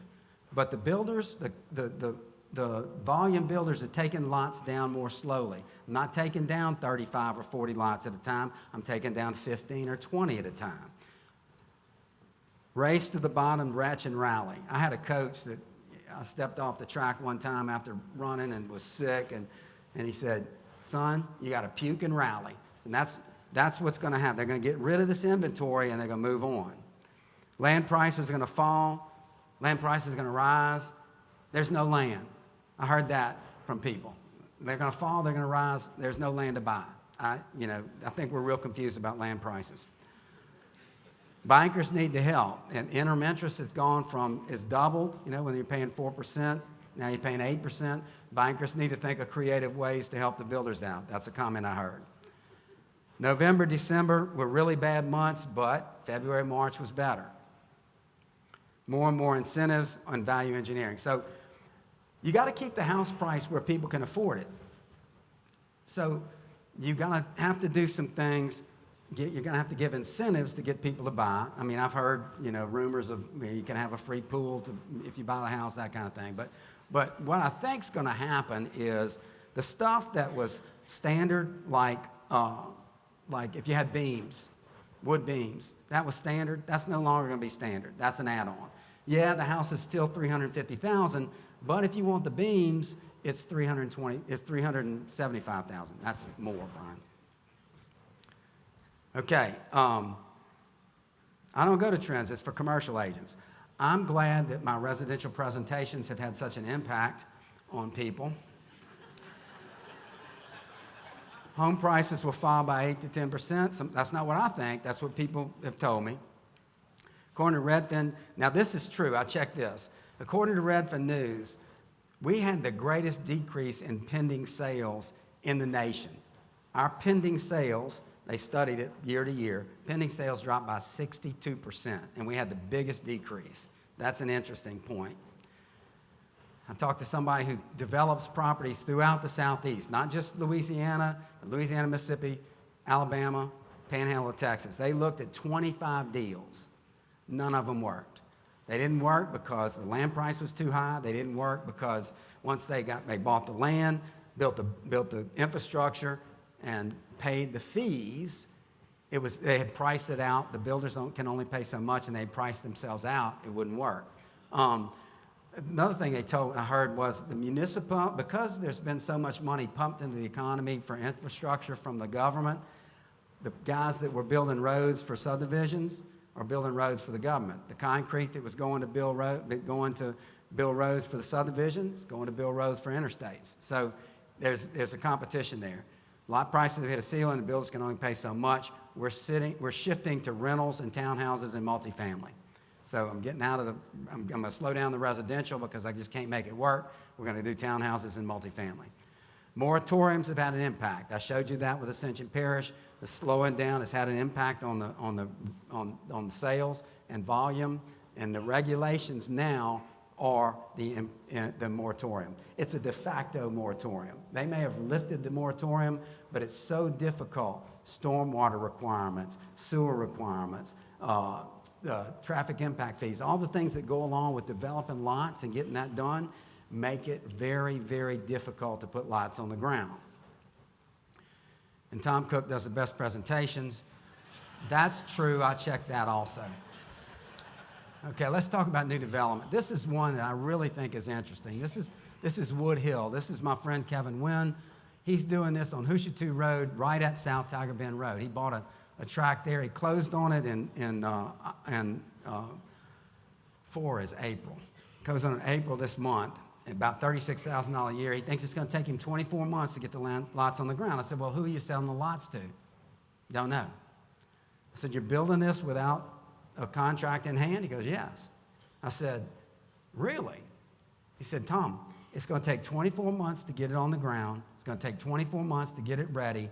In 24 months, the market's going to turn around. Interest rates are going to stabilize. People are going to be used to that.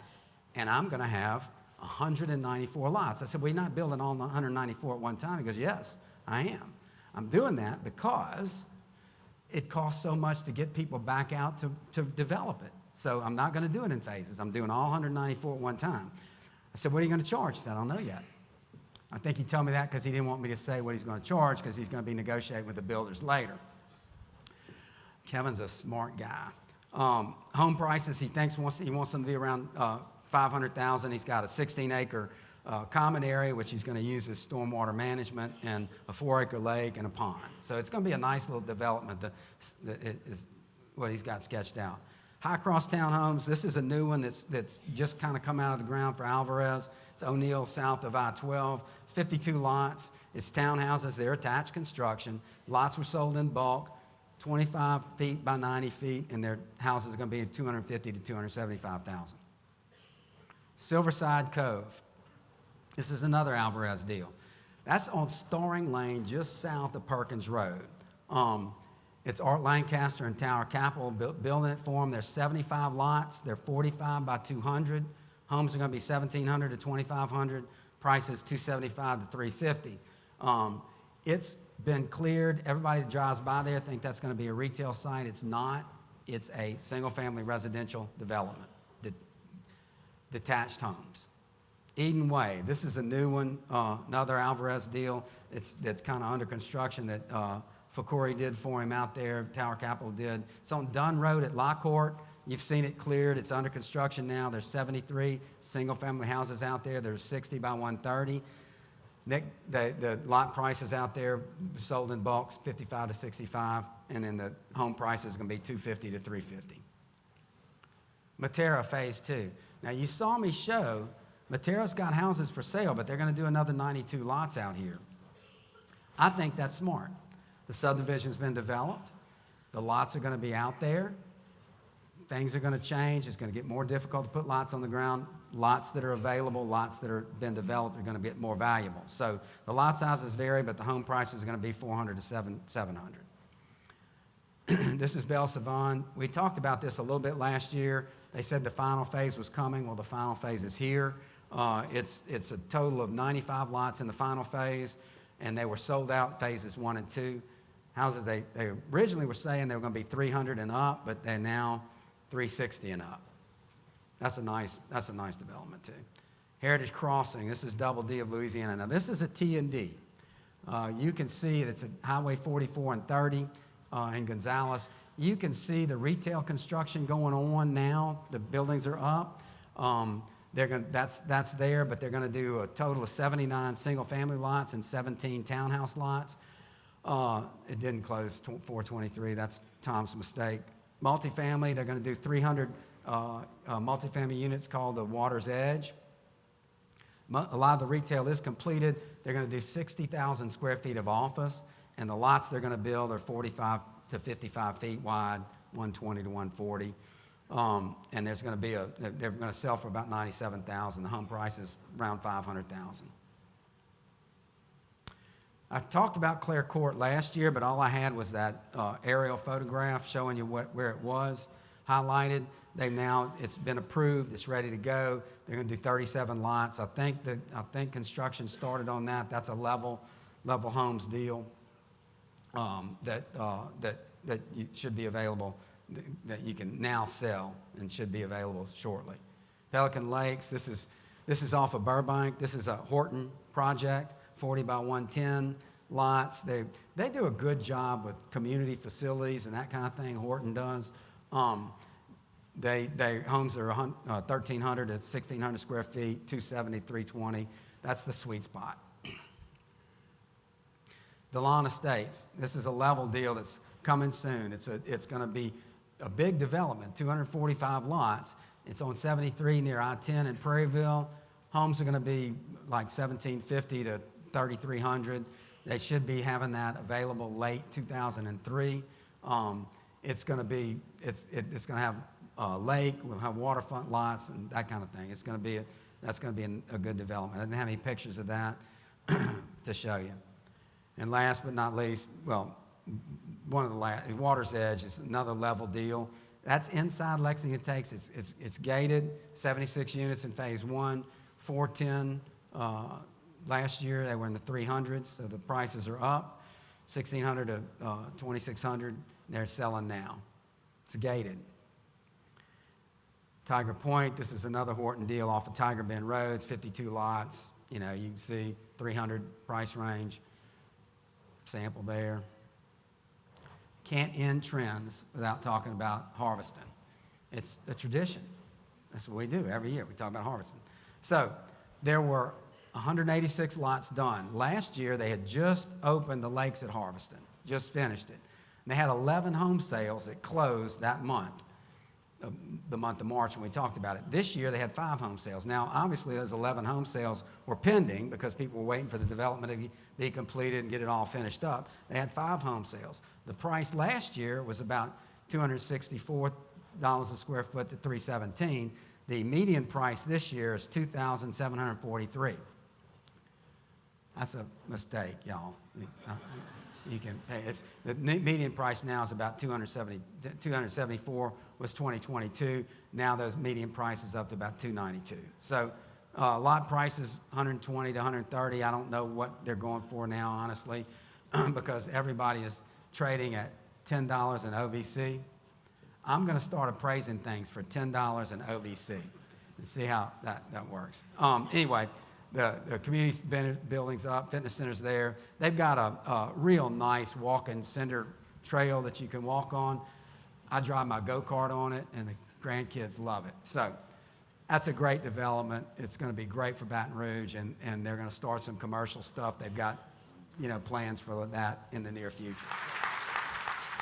Oh, our platinum sponsor, Sterling Properties, welcomes Charlie Colvin with Momentum Commercial Real Estate.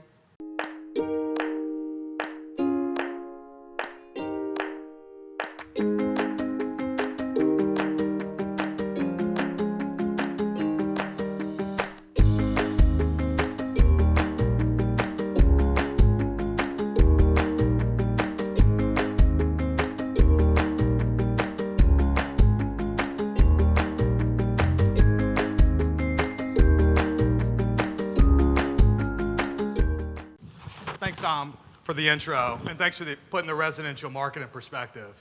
I was getting a little worried with what you read in the newspaper that I was going to walk in today and find out Jill had sold a sponsorship for the Martini Bar. But again, my name is Charlie Colvin with Momentum Commercial Real Estate, and I'm here to talk to you today about the retail trends that are going on in the Baton Rouge market. Before we get started, I'd like to thank my fellow retail committee members.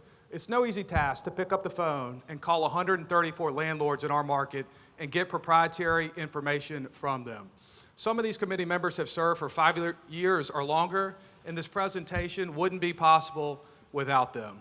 I'd like to specifically thank Jonathan Walker and Clay Furr, who are essential in putting together the written material, that's better, in your book, and Drew Whitaker with Cookmore and Associates for putting the tables together for us. The future ain't what it used to be, and nowhere does that ring more true than in the retail market. The retail industry has undergone a significant evolution in recent years, driven by changes in technology and changes in consumer preferences. So we've seen retailers to have to adapt to try to meet these consumers' demand to provide a customized and seamless shopping experience, both online and in store. But this evolution hadn't happened overnight. In the 1800s, we saw the department stores as the original innovators, bringing a number of product categories together under one roof. In the 50s, it was the invention and explosion of the indoor shopping mall. And in the 60s and 70s, we saw big box retailers move a lot of retail sales out into the suburbs. And throughout each of these changes, we've seen winners and losers. The companies best able to adapt to changing consumer preferences came out of the other side stronger. So we're going to go through a lot of information today, and all of the data is in the book that you received, but I included my email address here, so if you have any questions, feel free to email me. I'd be happy to answer them. And here's a quick reminder of what we predicted last year. So vacancy rates to remain in the 9 to 10% range. We expected to see minimal market-wide rent increases, and we expected to see expansion of existing developments rather than new projects coming online. And those predictions were based on 4 main challenges facing retailers a year ago. Now, there's no doubt that the number one factor affecting the entire U.S. economy, and especially the retail sector, has been inflation. I knew it had spilled over into the mainstream consciousness with my 10-year-old daughter last year told me that she really hated inflation. When I asked her to elaborate, she went on to say that inflation is like when you buy a bag of Lay's potato chips and you open it to find it's been pumped up with mostly air. That's her definition of an inflation. I had to explain to her she's only partially right there. But we ended last year with the 6.5% inflation rate after peaking in June at 9.1%, a rate that hadn't been seen in 40 years. And all of that inflation predictably led the Federal Reserve to raise interest rates. But we hadn't anticipated 9 rate hikes for a total of 475 basis points. We did see supply chain disruptions start to subside a little in 2022. There were some products that were in short supply, but by and large, retail goods were mostly available. And the tight labor market did continue last year, and is still a drag on retail and restaurant expansion. So as we do every year, we start out looking at the data. So this is a trends presentation. We start out looking at the trends in our market. Our committee surveys 130 or so shopping centers representing 8.5 million square feet in our market. The shopping centers we survey are 15,000 square feet or larger. They're located in East Baton Rouge, Ascension, and Livingston parishes. So getting into the numbers, so last year we saw the rental rate rise slightly from $19.60 per square foot in 22 up to $19.83 per square foot market-wide this year, represent a 1% increase. What was a little more surprising is that we saw the vacancy rate drop from 8.8% down to 7.17%, a really great sign for the health of the Baton Rouge retail market. And the main factor contributing to this is that while demand for well-located, well-designed shopping centers remains strong, we saw virtually no new multi-tenant retail space built last year. Most of the activity we saw has been in the single-tenant and build-to-suit sectors. So here's what it looks like graphically. The red line you can see here is the vacancy rate, and the bars represent the total rental rate. So we continue to have the steepest decline in vacancy rate that we've seen since 2015. Meanwhile, rents have remained very stable since 2020, but up from just over $15 a square foot 10 years ago. So is Baton Rouge an anomaly? Not at all. So we're seeing retail vacancy rates nationwide at lows that hadn't been seen in over a decade. And I just wanted to give kudos to CVS here for this marketing picture. I mean, this is the happiest looking customer and employee I've ever seen at a CVS. Even this lady here in the back, just perusing the circular, looks totally happy. But I digress. So vacancy rates across the country dropped by 0.2% to 5.7% last year, and rents were up by 0.8% to $22.99 a square foot. So both of those are good news, and we hadn't seen since 2007. So here's a chart from our friends at CB Richard Ellis showing the total annual retail sales on a per square foot basis and the total retail bare square footage on a per capita basis, an index of 2006. So you can see here this period in 2006, 7, and 8 where retailers and real estate developers were busy bringing a lot of new inventory online, but sales remained basically flat. And then you had the financial crisis happen and new development dried up. But since 2009, we've seen a pretty steady increase in retail store sales on a per square foot basis, other than this dip associated with the COVID-19 lockdowns. Meanwhile, retail building square footage on a per capita basis has been in decline, but we're starting to see that level out a little bit. So the other main reason is that we didn't see a lot of retail bankruptcies in 2022. We have seen some and starting to tick up in 23, including Party City, who announced that they're going to close 23 stores, including the one in Slidell, but none yet in Baton Rouge. More recently, we saw David's Bridal file, and just this last Sunday, Bed Bath & Beyond file. So be on the lookout, as these trends kind of continue to evolve. But the good news is that we're seeing more store openings announced than store closings, with 5,400 already announced store openings for 2023 versus 1,400 store closings. And again, like in past years, the retail, off-price, and discount retailers are leading the way there, with Dollar General, Family Dollar, and Five Below all in the top 5 retailers that'll open the most stores next year. So what about e-commerce? Well, e-commerce sales in 2020 for the first time topped $1 trillion, representing 15% of all retail sales, and expected to grow to over 20% in the next 4 or 5 years. Now this chart, I guess, was put together by a real estate guy because he made this percentage change line red here. So while it looks like they've declined, in actuality, what this is showing you is that the growth rate has moderated from the 36% rate we saw here, that was 2020, when you really couldn't physically go into a store, down to 9% growth rate. And there are plenty of industries that'd be certainly happy with the 9% growth rate. This is another way to look at it. So this chart is showing you that e-commerce sales have grown from $235 billion up to over $1 trillion over the last decade or so. It took us 4 years to add $129 billion, and then another 4 years to add $264 billion. And then in the 2 years since 2020, we've seen the growth rate go up by over $300 billion in e-commerce sales. So speaking of e-commerce, so here's an update on Amazon. The $3.4 million square foot facility is nearing completion, and once finished, will employ 1,000 people that will pick, pack, and ship over 1 million packages per day. I think looking at this aerial, it really gives you a sheer sense of scale, how big it is. When you see this little building back here, that's Walmart Supercenter, and you got Lowe's next door. So you've got a couple notable developments that have happened here, and in speaking with Will Chadwick, he expects more activity as Amazon nears their opening date.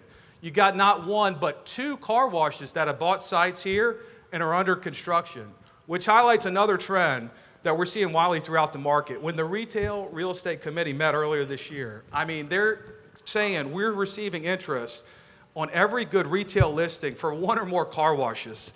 It makes you wonder how dirty the cars are in Baton Rouge that we need one on every corner. So you got Take 5 car wash here on the corner, and the other one is behind the 5-story building. But back here you got Whitewater Car Wash. And Whitewater is the one that bought the Go Clean 7 locations last year and has been building out additional units. And I guess if you're going to name your car wash chain after a Clinton scandal, I think Whitewater is the least offensive one.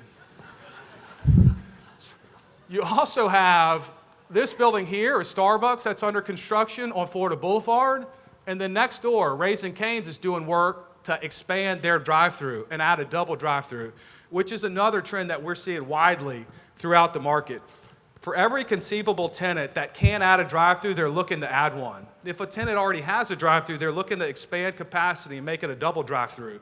For tenants with a double drive-through, they're looking to add separate areas for mobile orders only. The brands that cater to millennials, like Chipotle, had long touted order customization as their major point of differentiation, which didn't work so well ordering through a drive-through. But these days, you've got the mobile app ordering and huge spikes in drive-through utilization that started during the COVID-19 pandemic, but we see continuing. There's been huge demand for end caps and well-located sites that have drive-through capability. But this isn't anything new, right? We've seen drive-throughs for a long time. The first one opened in 1947, except it wasn't McDonald's. It was Red's Giant Hamburger Stand in Springfield, Missouri, located on Route 66, bucking the trend of car hops at the time. McDonald's didn't open their first drive-thru until 1947. And now we're seeing chains entirely built on this drive-thru only concept. This is 7 Brew, who opened recently a new site on Essen Lane. This chain with 70 or so units has been fast growing and buying and leasing sites all over the capital area. They've got no interior seating here and limited outdoor seating, but a huge drive-through capacity to serve customers their caffeine fix swiftly. So another is Small Sliders, who opened their 3rd area location on South Range Avenue in Denham Springs, replacing a Whitney Bank branch that was flooded in 2016. So like Chick-fil-A here and a lot of others, Smalls has moved their team members out into the drive-through stack to handle mobile order taking and payment before you get to the window in order to expedite service. So we're also seeing retailers adapt to meet this labor challenges. On one hand, it's great for retailers that the capital area unemployment rate is only 3.2%. If you're in the business of selling stuff, it's typically better to have customers that have a job. On the other hand, it's made hiring and retaining employees exceedingly difficult. We're seeing a lot of interest in testing on the automation front, with Rouge Creole, I think, having the most interesting test case with automatic server Bellabot. And with the advances in artificial intelligence, we expect to see this trend continue. So in addition to scheduling flexibility, we're also seeing creative incentives and signing bonuses to attract new employees, with Raising Cane's having this really out-of-the-box idea, offering to pay $10,000 for general managers to purchase their first home. We're also seeing retailers adapt by implementing buy now, pay later, which is a fast-growing segment of the industry expected to reach $110 billion this year. So I've got 3 young daughters, and I can't tell you how hard they are on socks. I mean, seriously, I could explain it to you, but you just wouldn't believe it. So recently, we're looking at socks from a well-known big box retailer. And you now have the ability to spread your $20 sock purchase out over 4 installments. So this is no joke.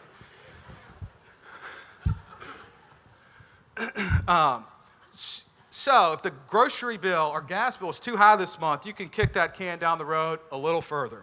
So another evolution that we're seeing is with the advent of third-party delivery services like Instacart, as well as retailers offering a buy online, pick up in store option, this is creating a great opportunities for retailers and landlords to capitalize on valuable real estate no longer best utilized as a parking lot. But these don't have to be the junky, temporary businesses we once saw, like your ice machine, snowball stand, or auto glass repair. Or in the case of one well-known Baton Rouge shopping center, they've got all three there. This is a Tesla station that was added to the Albertsons on Airline Highway. We're also seeing carve-out deals, including those drive-through only restaurants and ATM locations. And speaking of ATMs, the banks and credit unions remained active in 2022.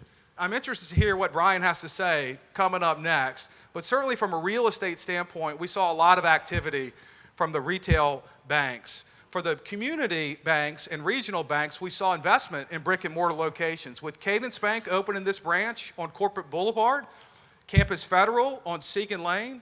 We're also seeing Concordia Bank, which is nearing completion at Ruzan, and most recently, Bank of St. Francisville bought a site on Jefferson Highway. But on the other hand, the larger banks have been shedding locations, with Capital One getting rid of 2 branches on Bluebonnet, including the one near Highland to United Community Bank, and the one by the Mall of Louisiana to Fidelity Homestead Savings Bank.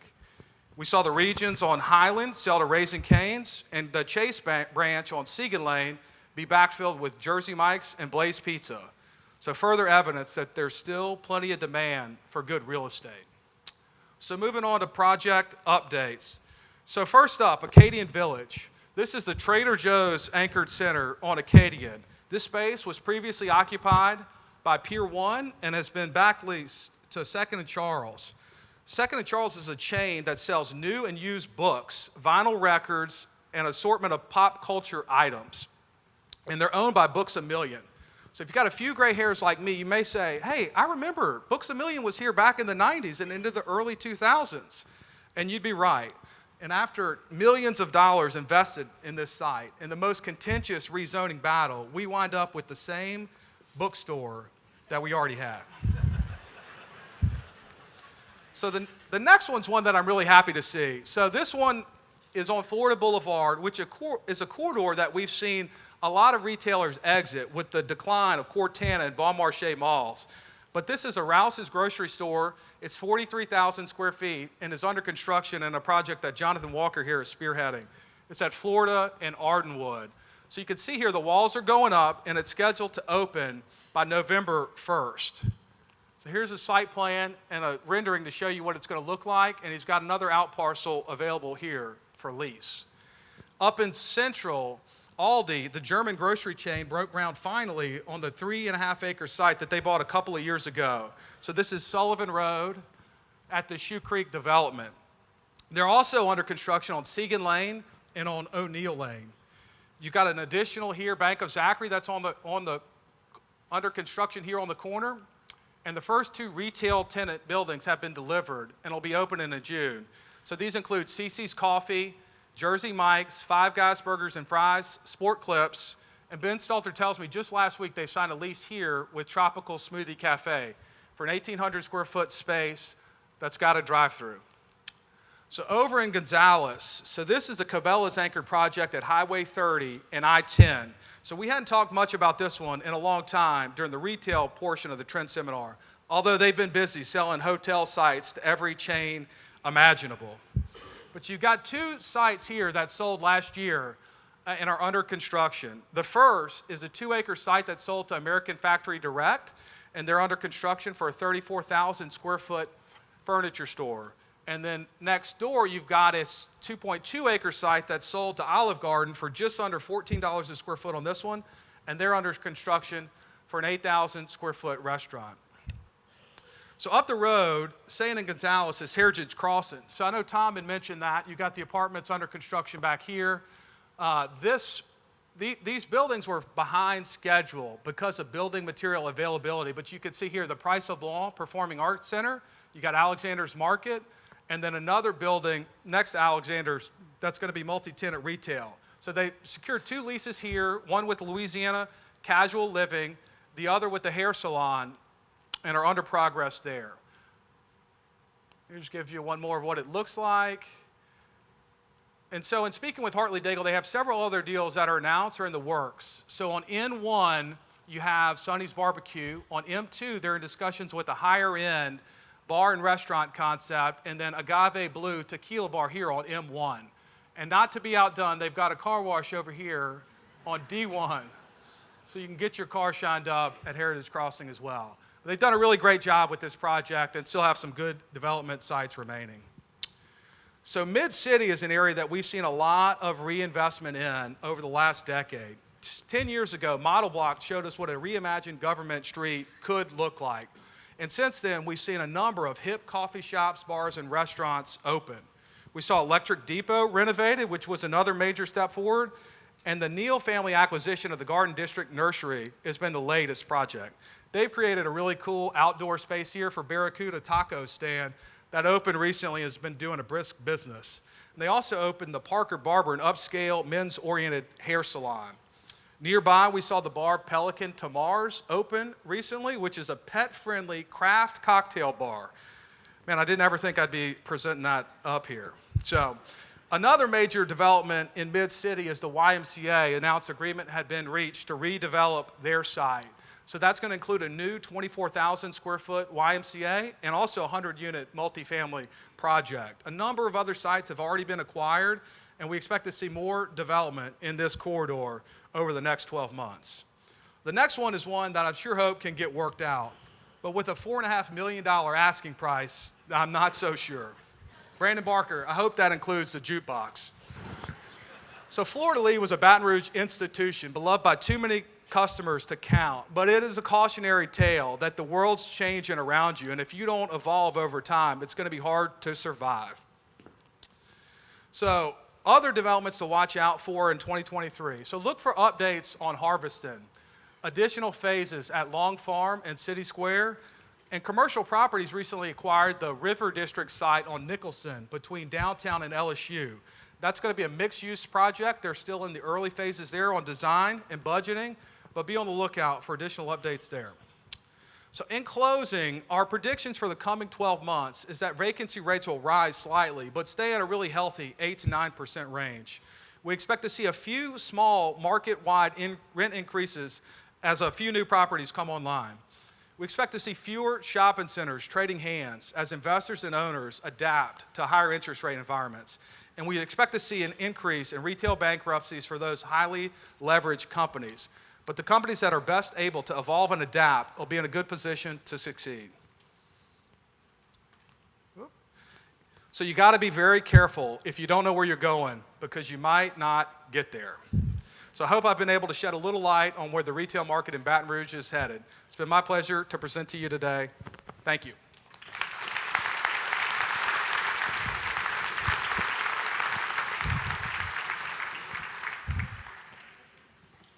So our Finance Platinum sponsor, Citizens Bank and Trust, welcomes Brian Andrews, CMB, Executive Director of the Real Estate Research Institute, Department of Finance at E.J. Orso College of Business, LSU. And this isn't on here, but the guy that gave me my first job in the real estate business. So I'll forever be grateful.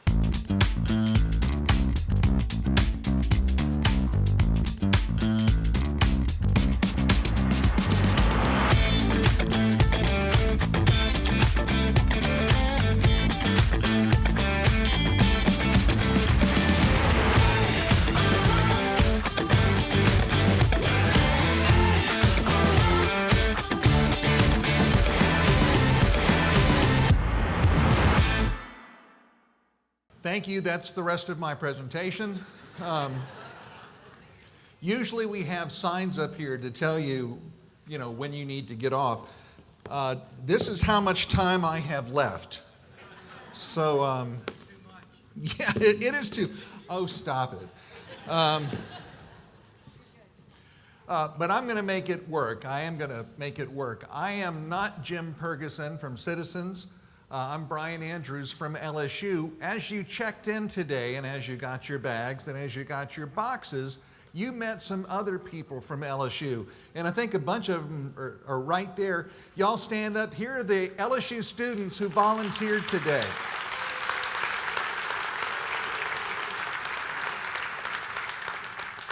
Not a one of them was born when I started speaking at Trends. Not a one of them. That's okay. Bad news, good news, bad news. Bad news is I had 25 minutes to speak, and it's 10 till noon. Good news is the big button is the laser, okay? The big button is the laser, okay? The big button is the laser, dude. Right there, you get to see it. Bad news is that I've got 25 minutes. Good news is that Kevin Fagan has touched on most everything that I was going to talk about anyway. And Tom Cook talked about a lot of the stuff that I was going to...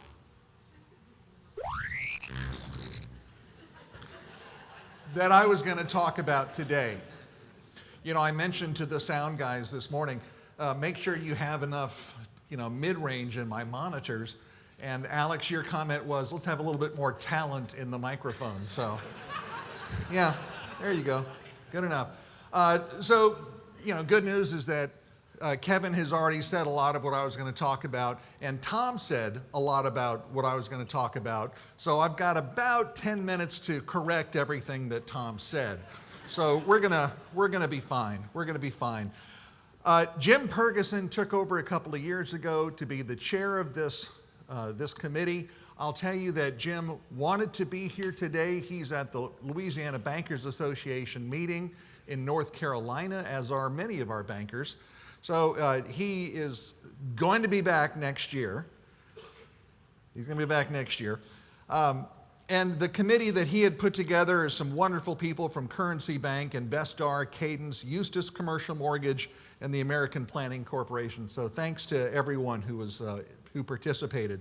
If you have any questions, I'm glad to address those later. If you have any complaints, Jim Ferguson will be back shortly. All right. This is what I had planned to talk about. I had planned to talk about the economy. We've already talked about that. We're going to talk about commercial mortgage trends. Well, we kind of already talked about that. And then we talked about residential mortgage trends. And we already talked about that. So good news, we're out by noon. Don't worry about it. The economy, we talked national trends, but this is what's going on in Baton Rouge. Well, we kind of match what's going on in the greater economy of the nation. We had a big spike during COVID. In November 2020, things got a lot better. Tom, things got a lot better. So yeah, we're doing fine. And statewide, everybody's about the same. We had one little aberration here, which is the great people in Lake Charles who were so negatively impacted by the storms, but everybody across the state's doing fine like that. We talked about that already. Interest rates, yes.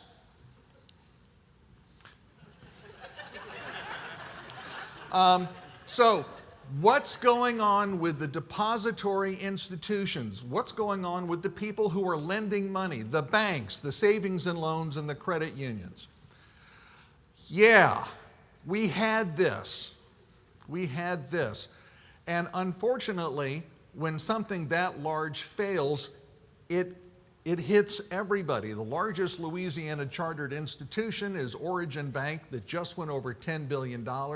The smallest, I think, is Mer Rouge Bank. They're about $25 million. Every single customer, every single depositor at every bank knows about Silicon Valley. And I've had to tell my students, it's not Silicon Valley, it's Silicon Valley. That's different. So what's going on with the Louisiana chartered institutions?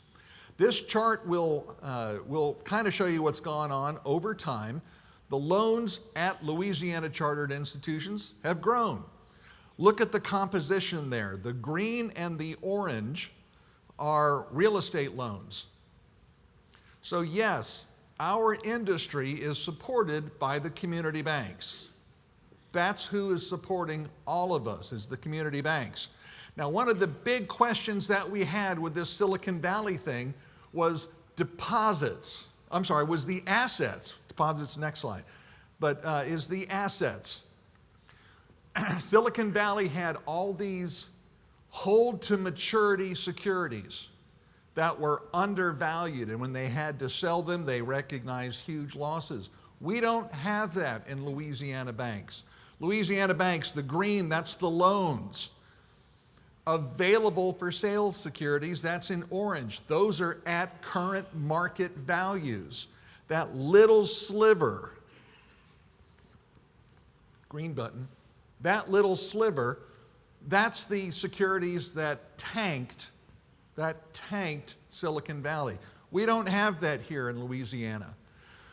There was an issue about deposits at the banks not being insured by the FDIC. Well, here, the orange portion is those that are insured by the FDIC, and the green shows the deposits that are over the insurance limits. I think we're in good shape. Bottom line, the Louisiana banks, on average, are doing great. They're doing great. Banks, savings and loans, and credit unions.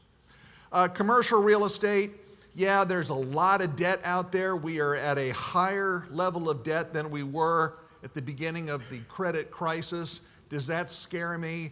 Hell yes, it does. That scares me, that much debt.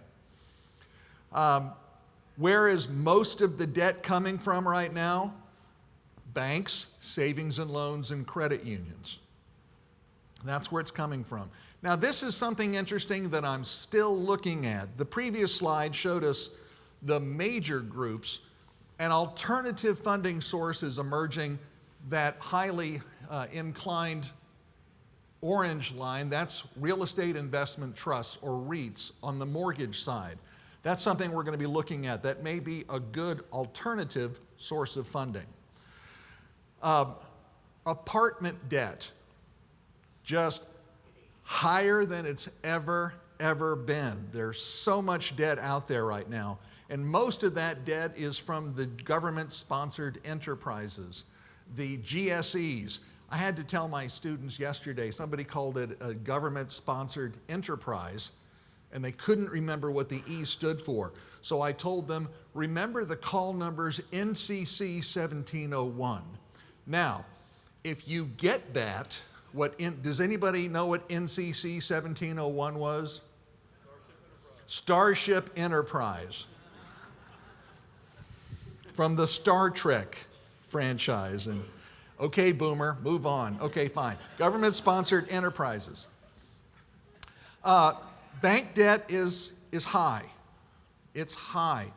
Still a good source, still in many cases your only source of financing is from the depository institutions. That's what we're getting.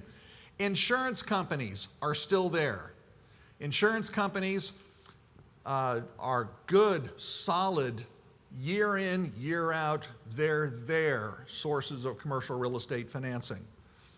The GSEs, this is a shocking number to me. I thought that there was no way that there would be that much debt. I thought it would taper off, but it has not yet.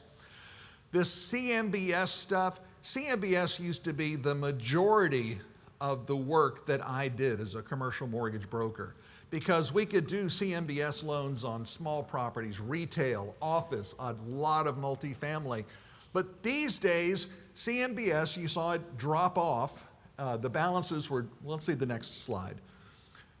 You saw it fall off a cliff at the, after 2008.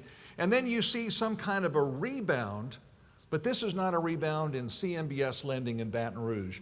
Most of this stuff is the large single asset, single borrower. I'm not sure, I haven't followed it lately, how much conduit lending we're doing in the Baton Rouge market. I'm going to suspect it's not a whole lot.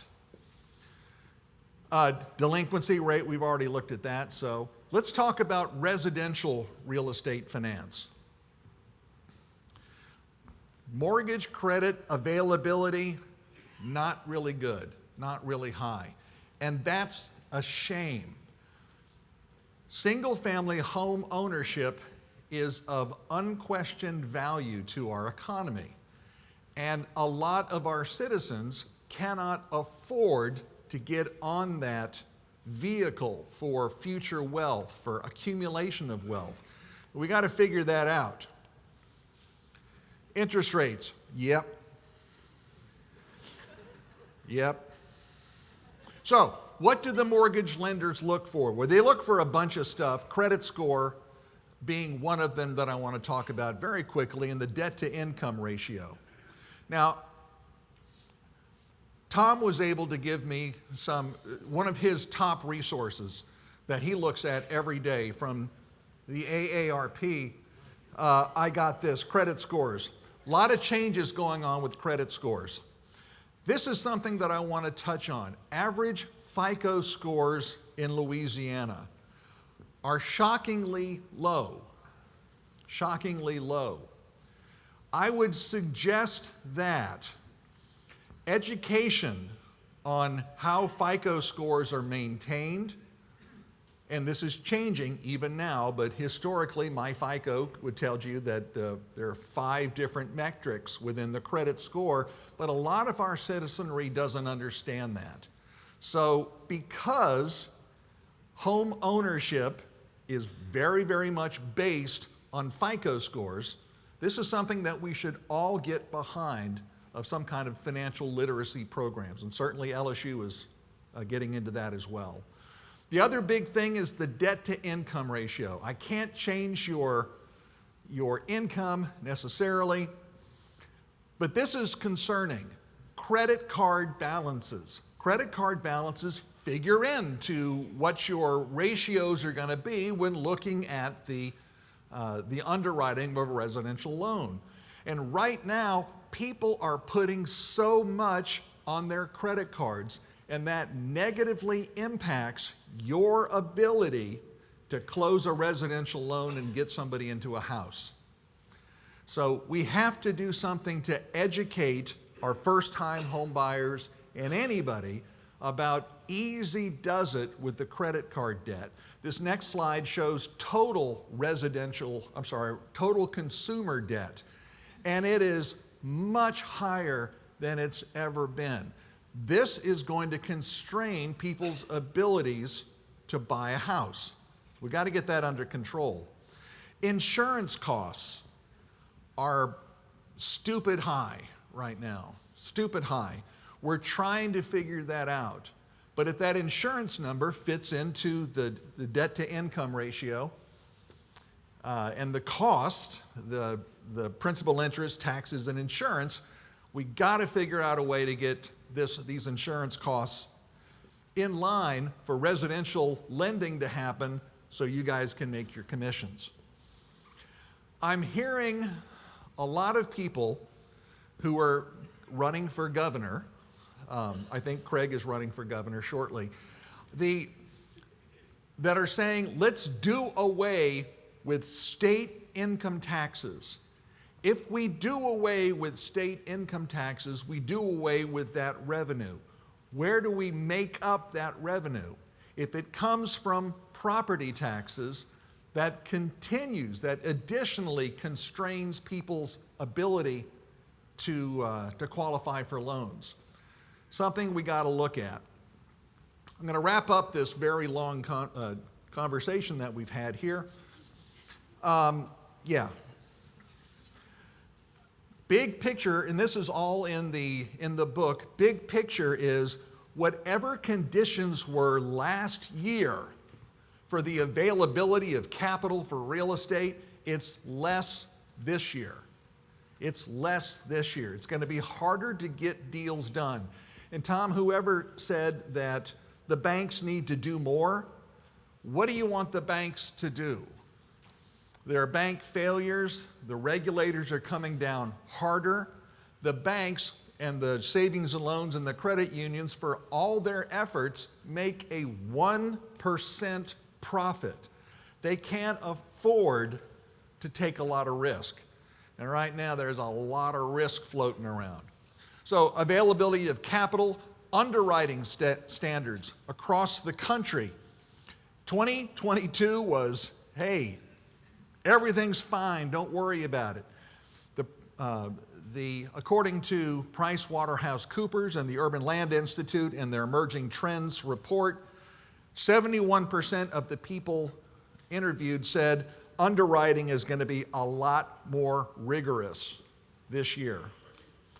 And yeah, it is. We have done a survey of 20 some odd banks who do business in this area. We didn't have the results ready in time for Trends, but we're going to release it very soon as Jim gets back from wherever he is.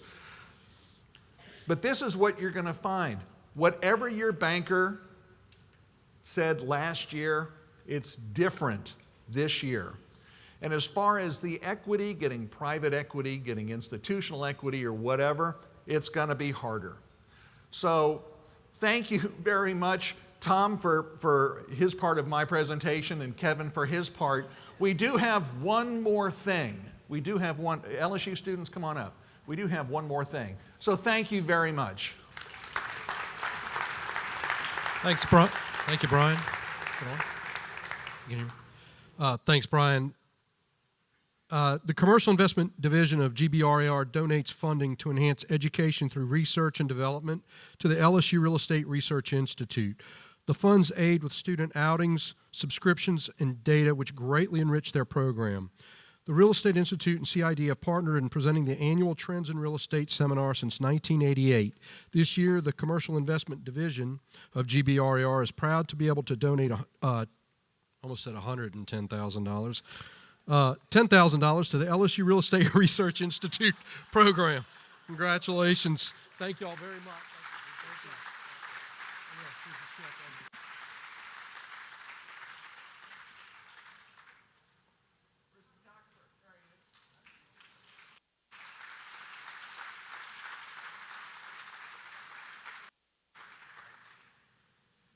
All right, thank you all very much.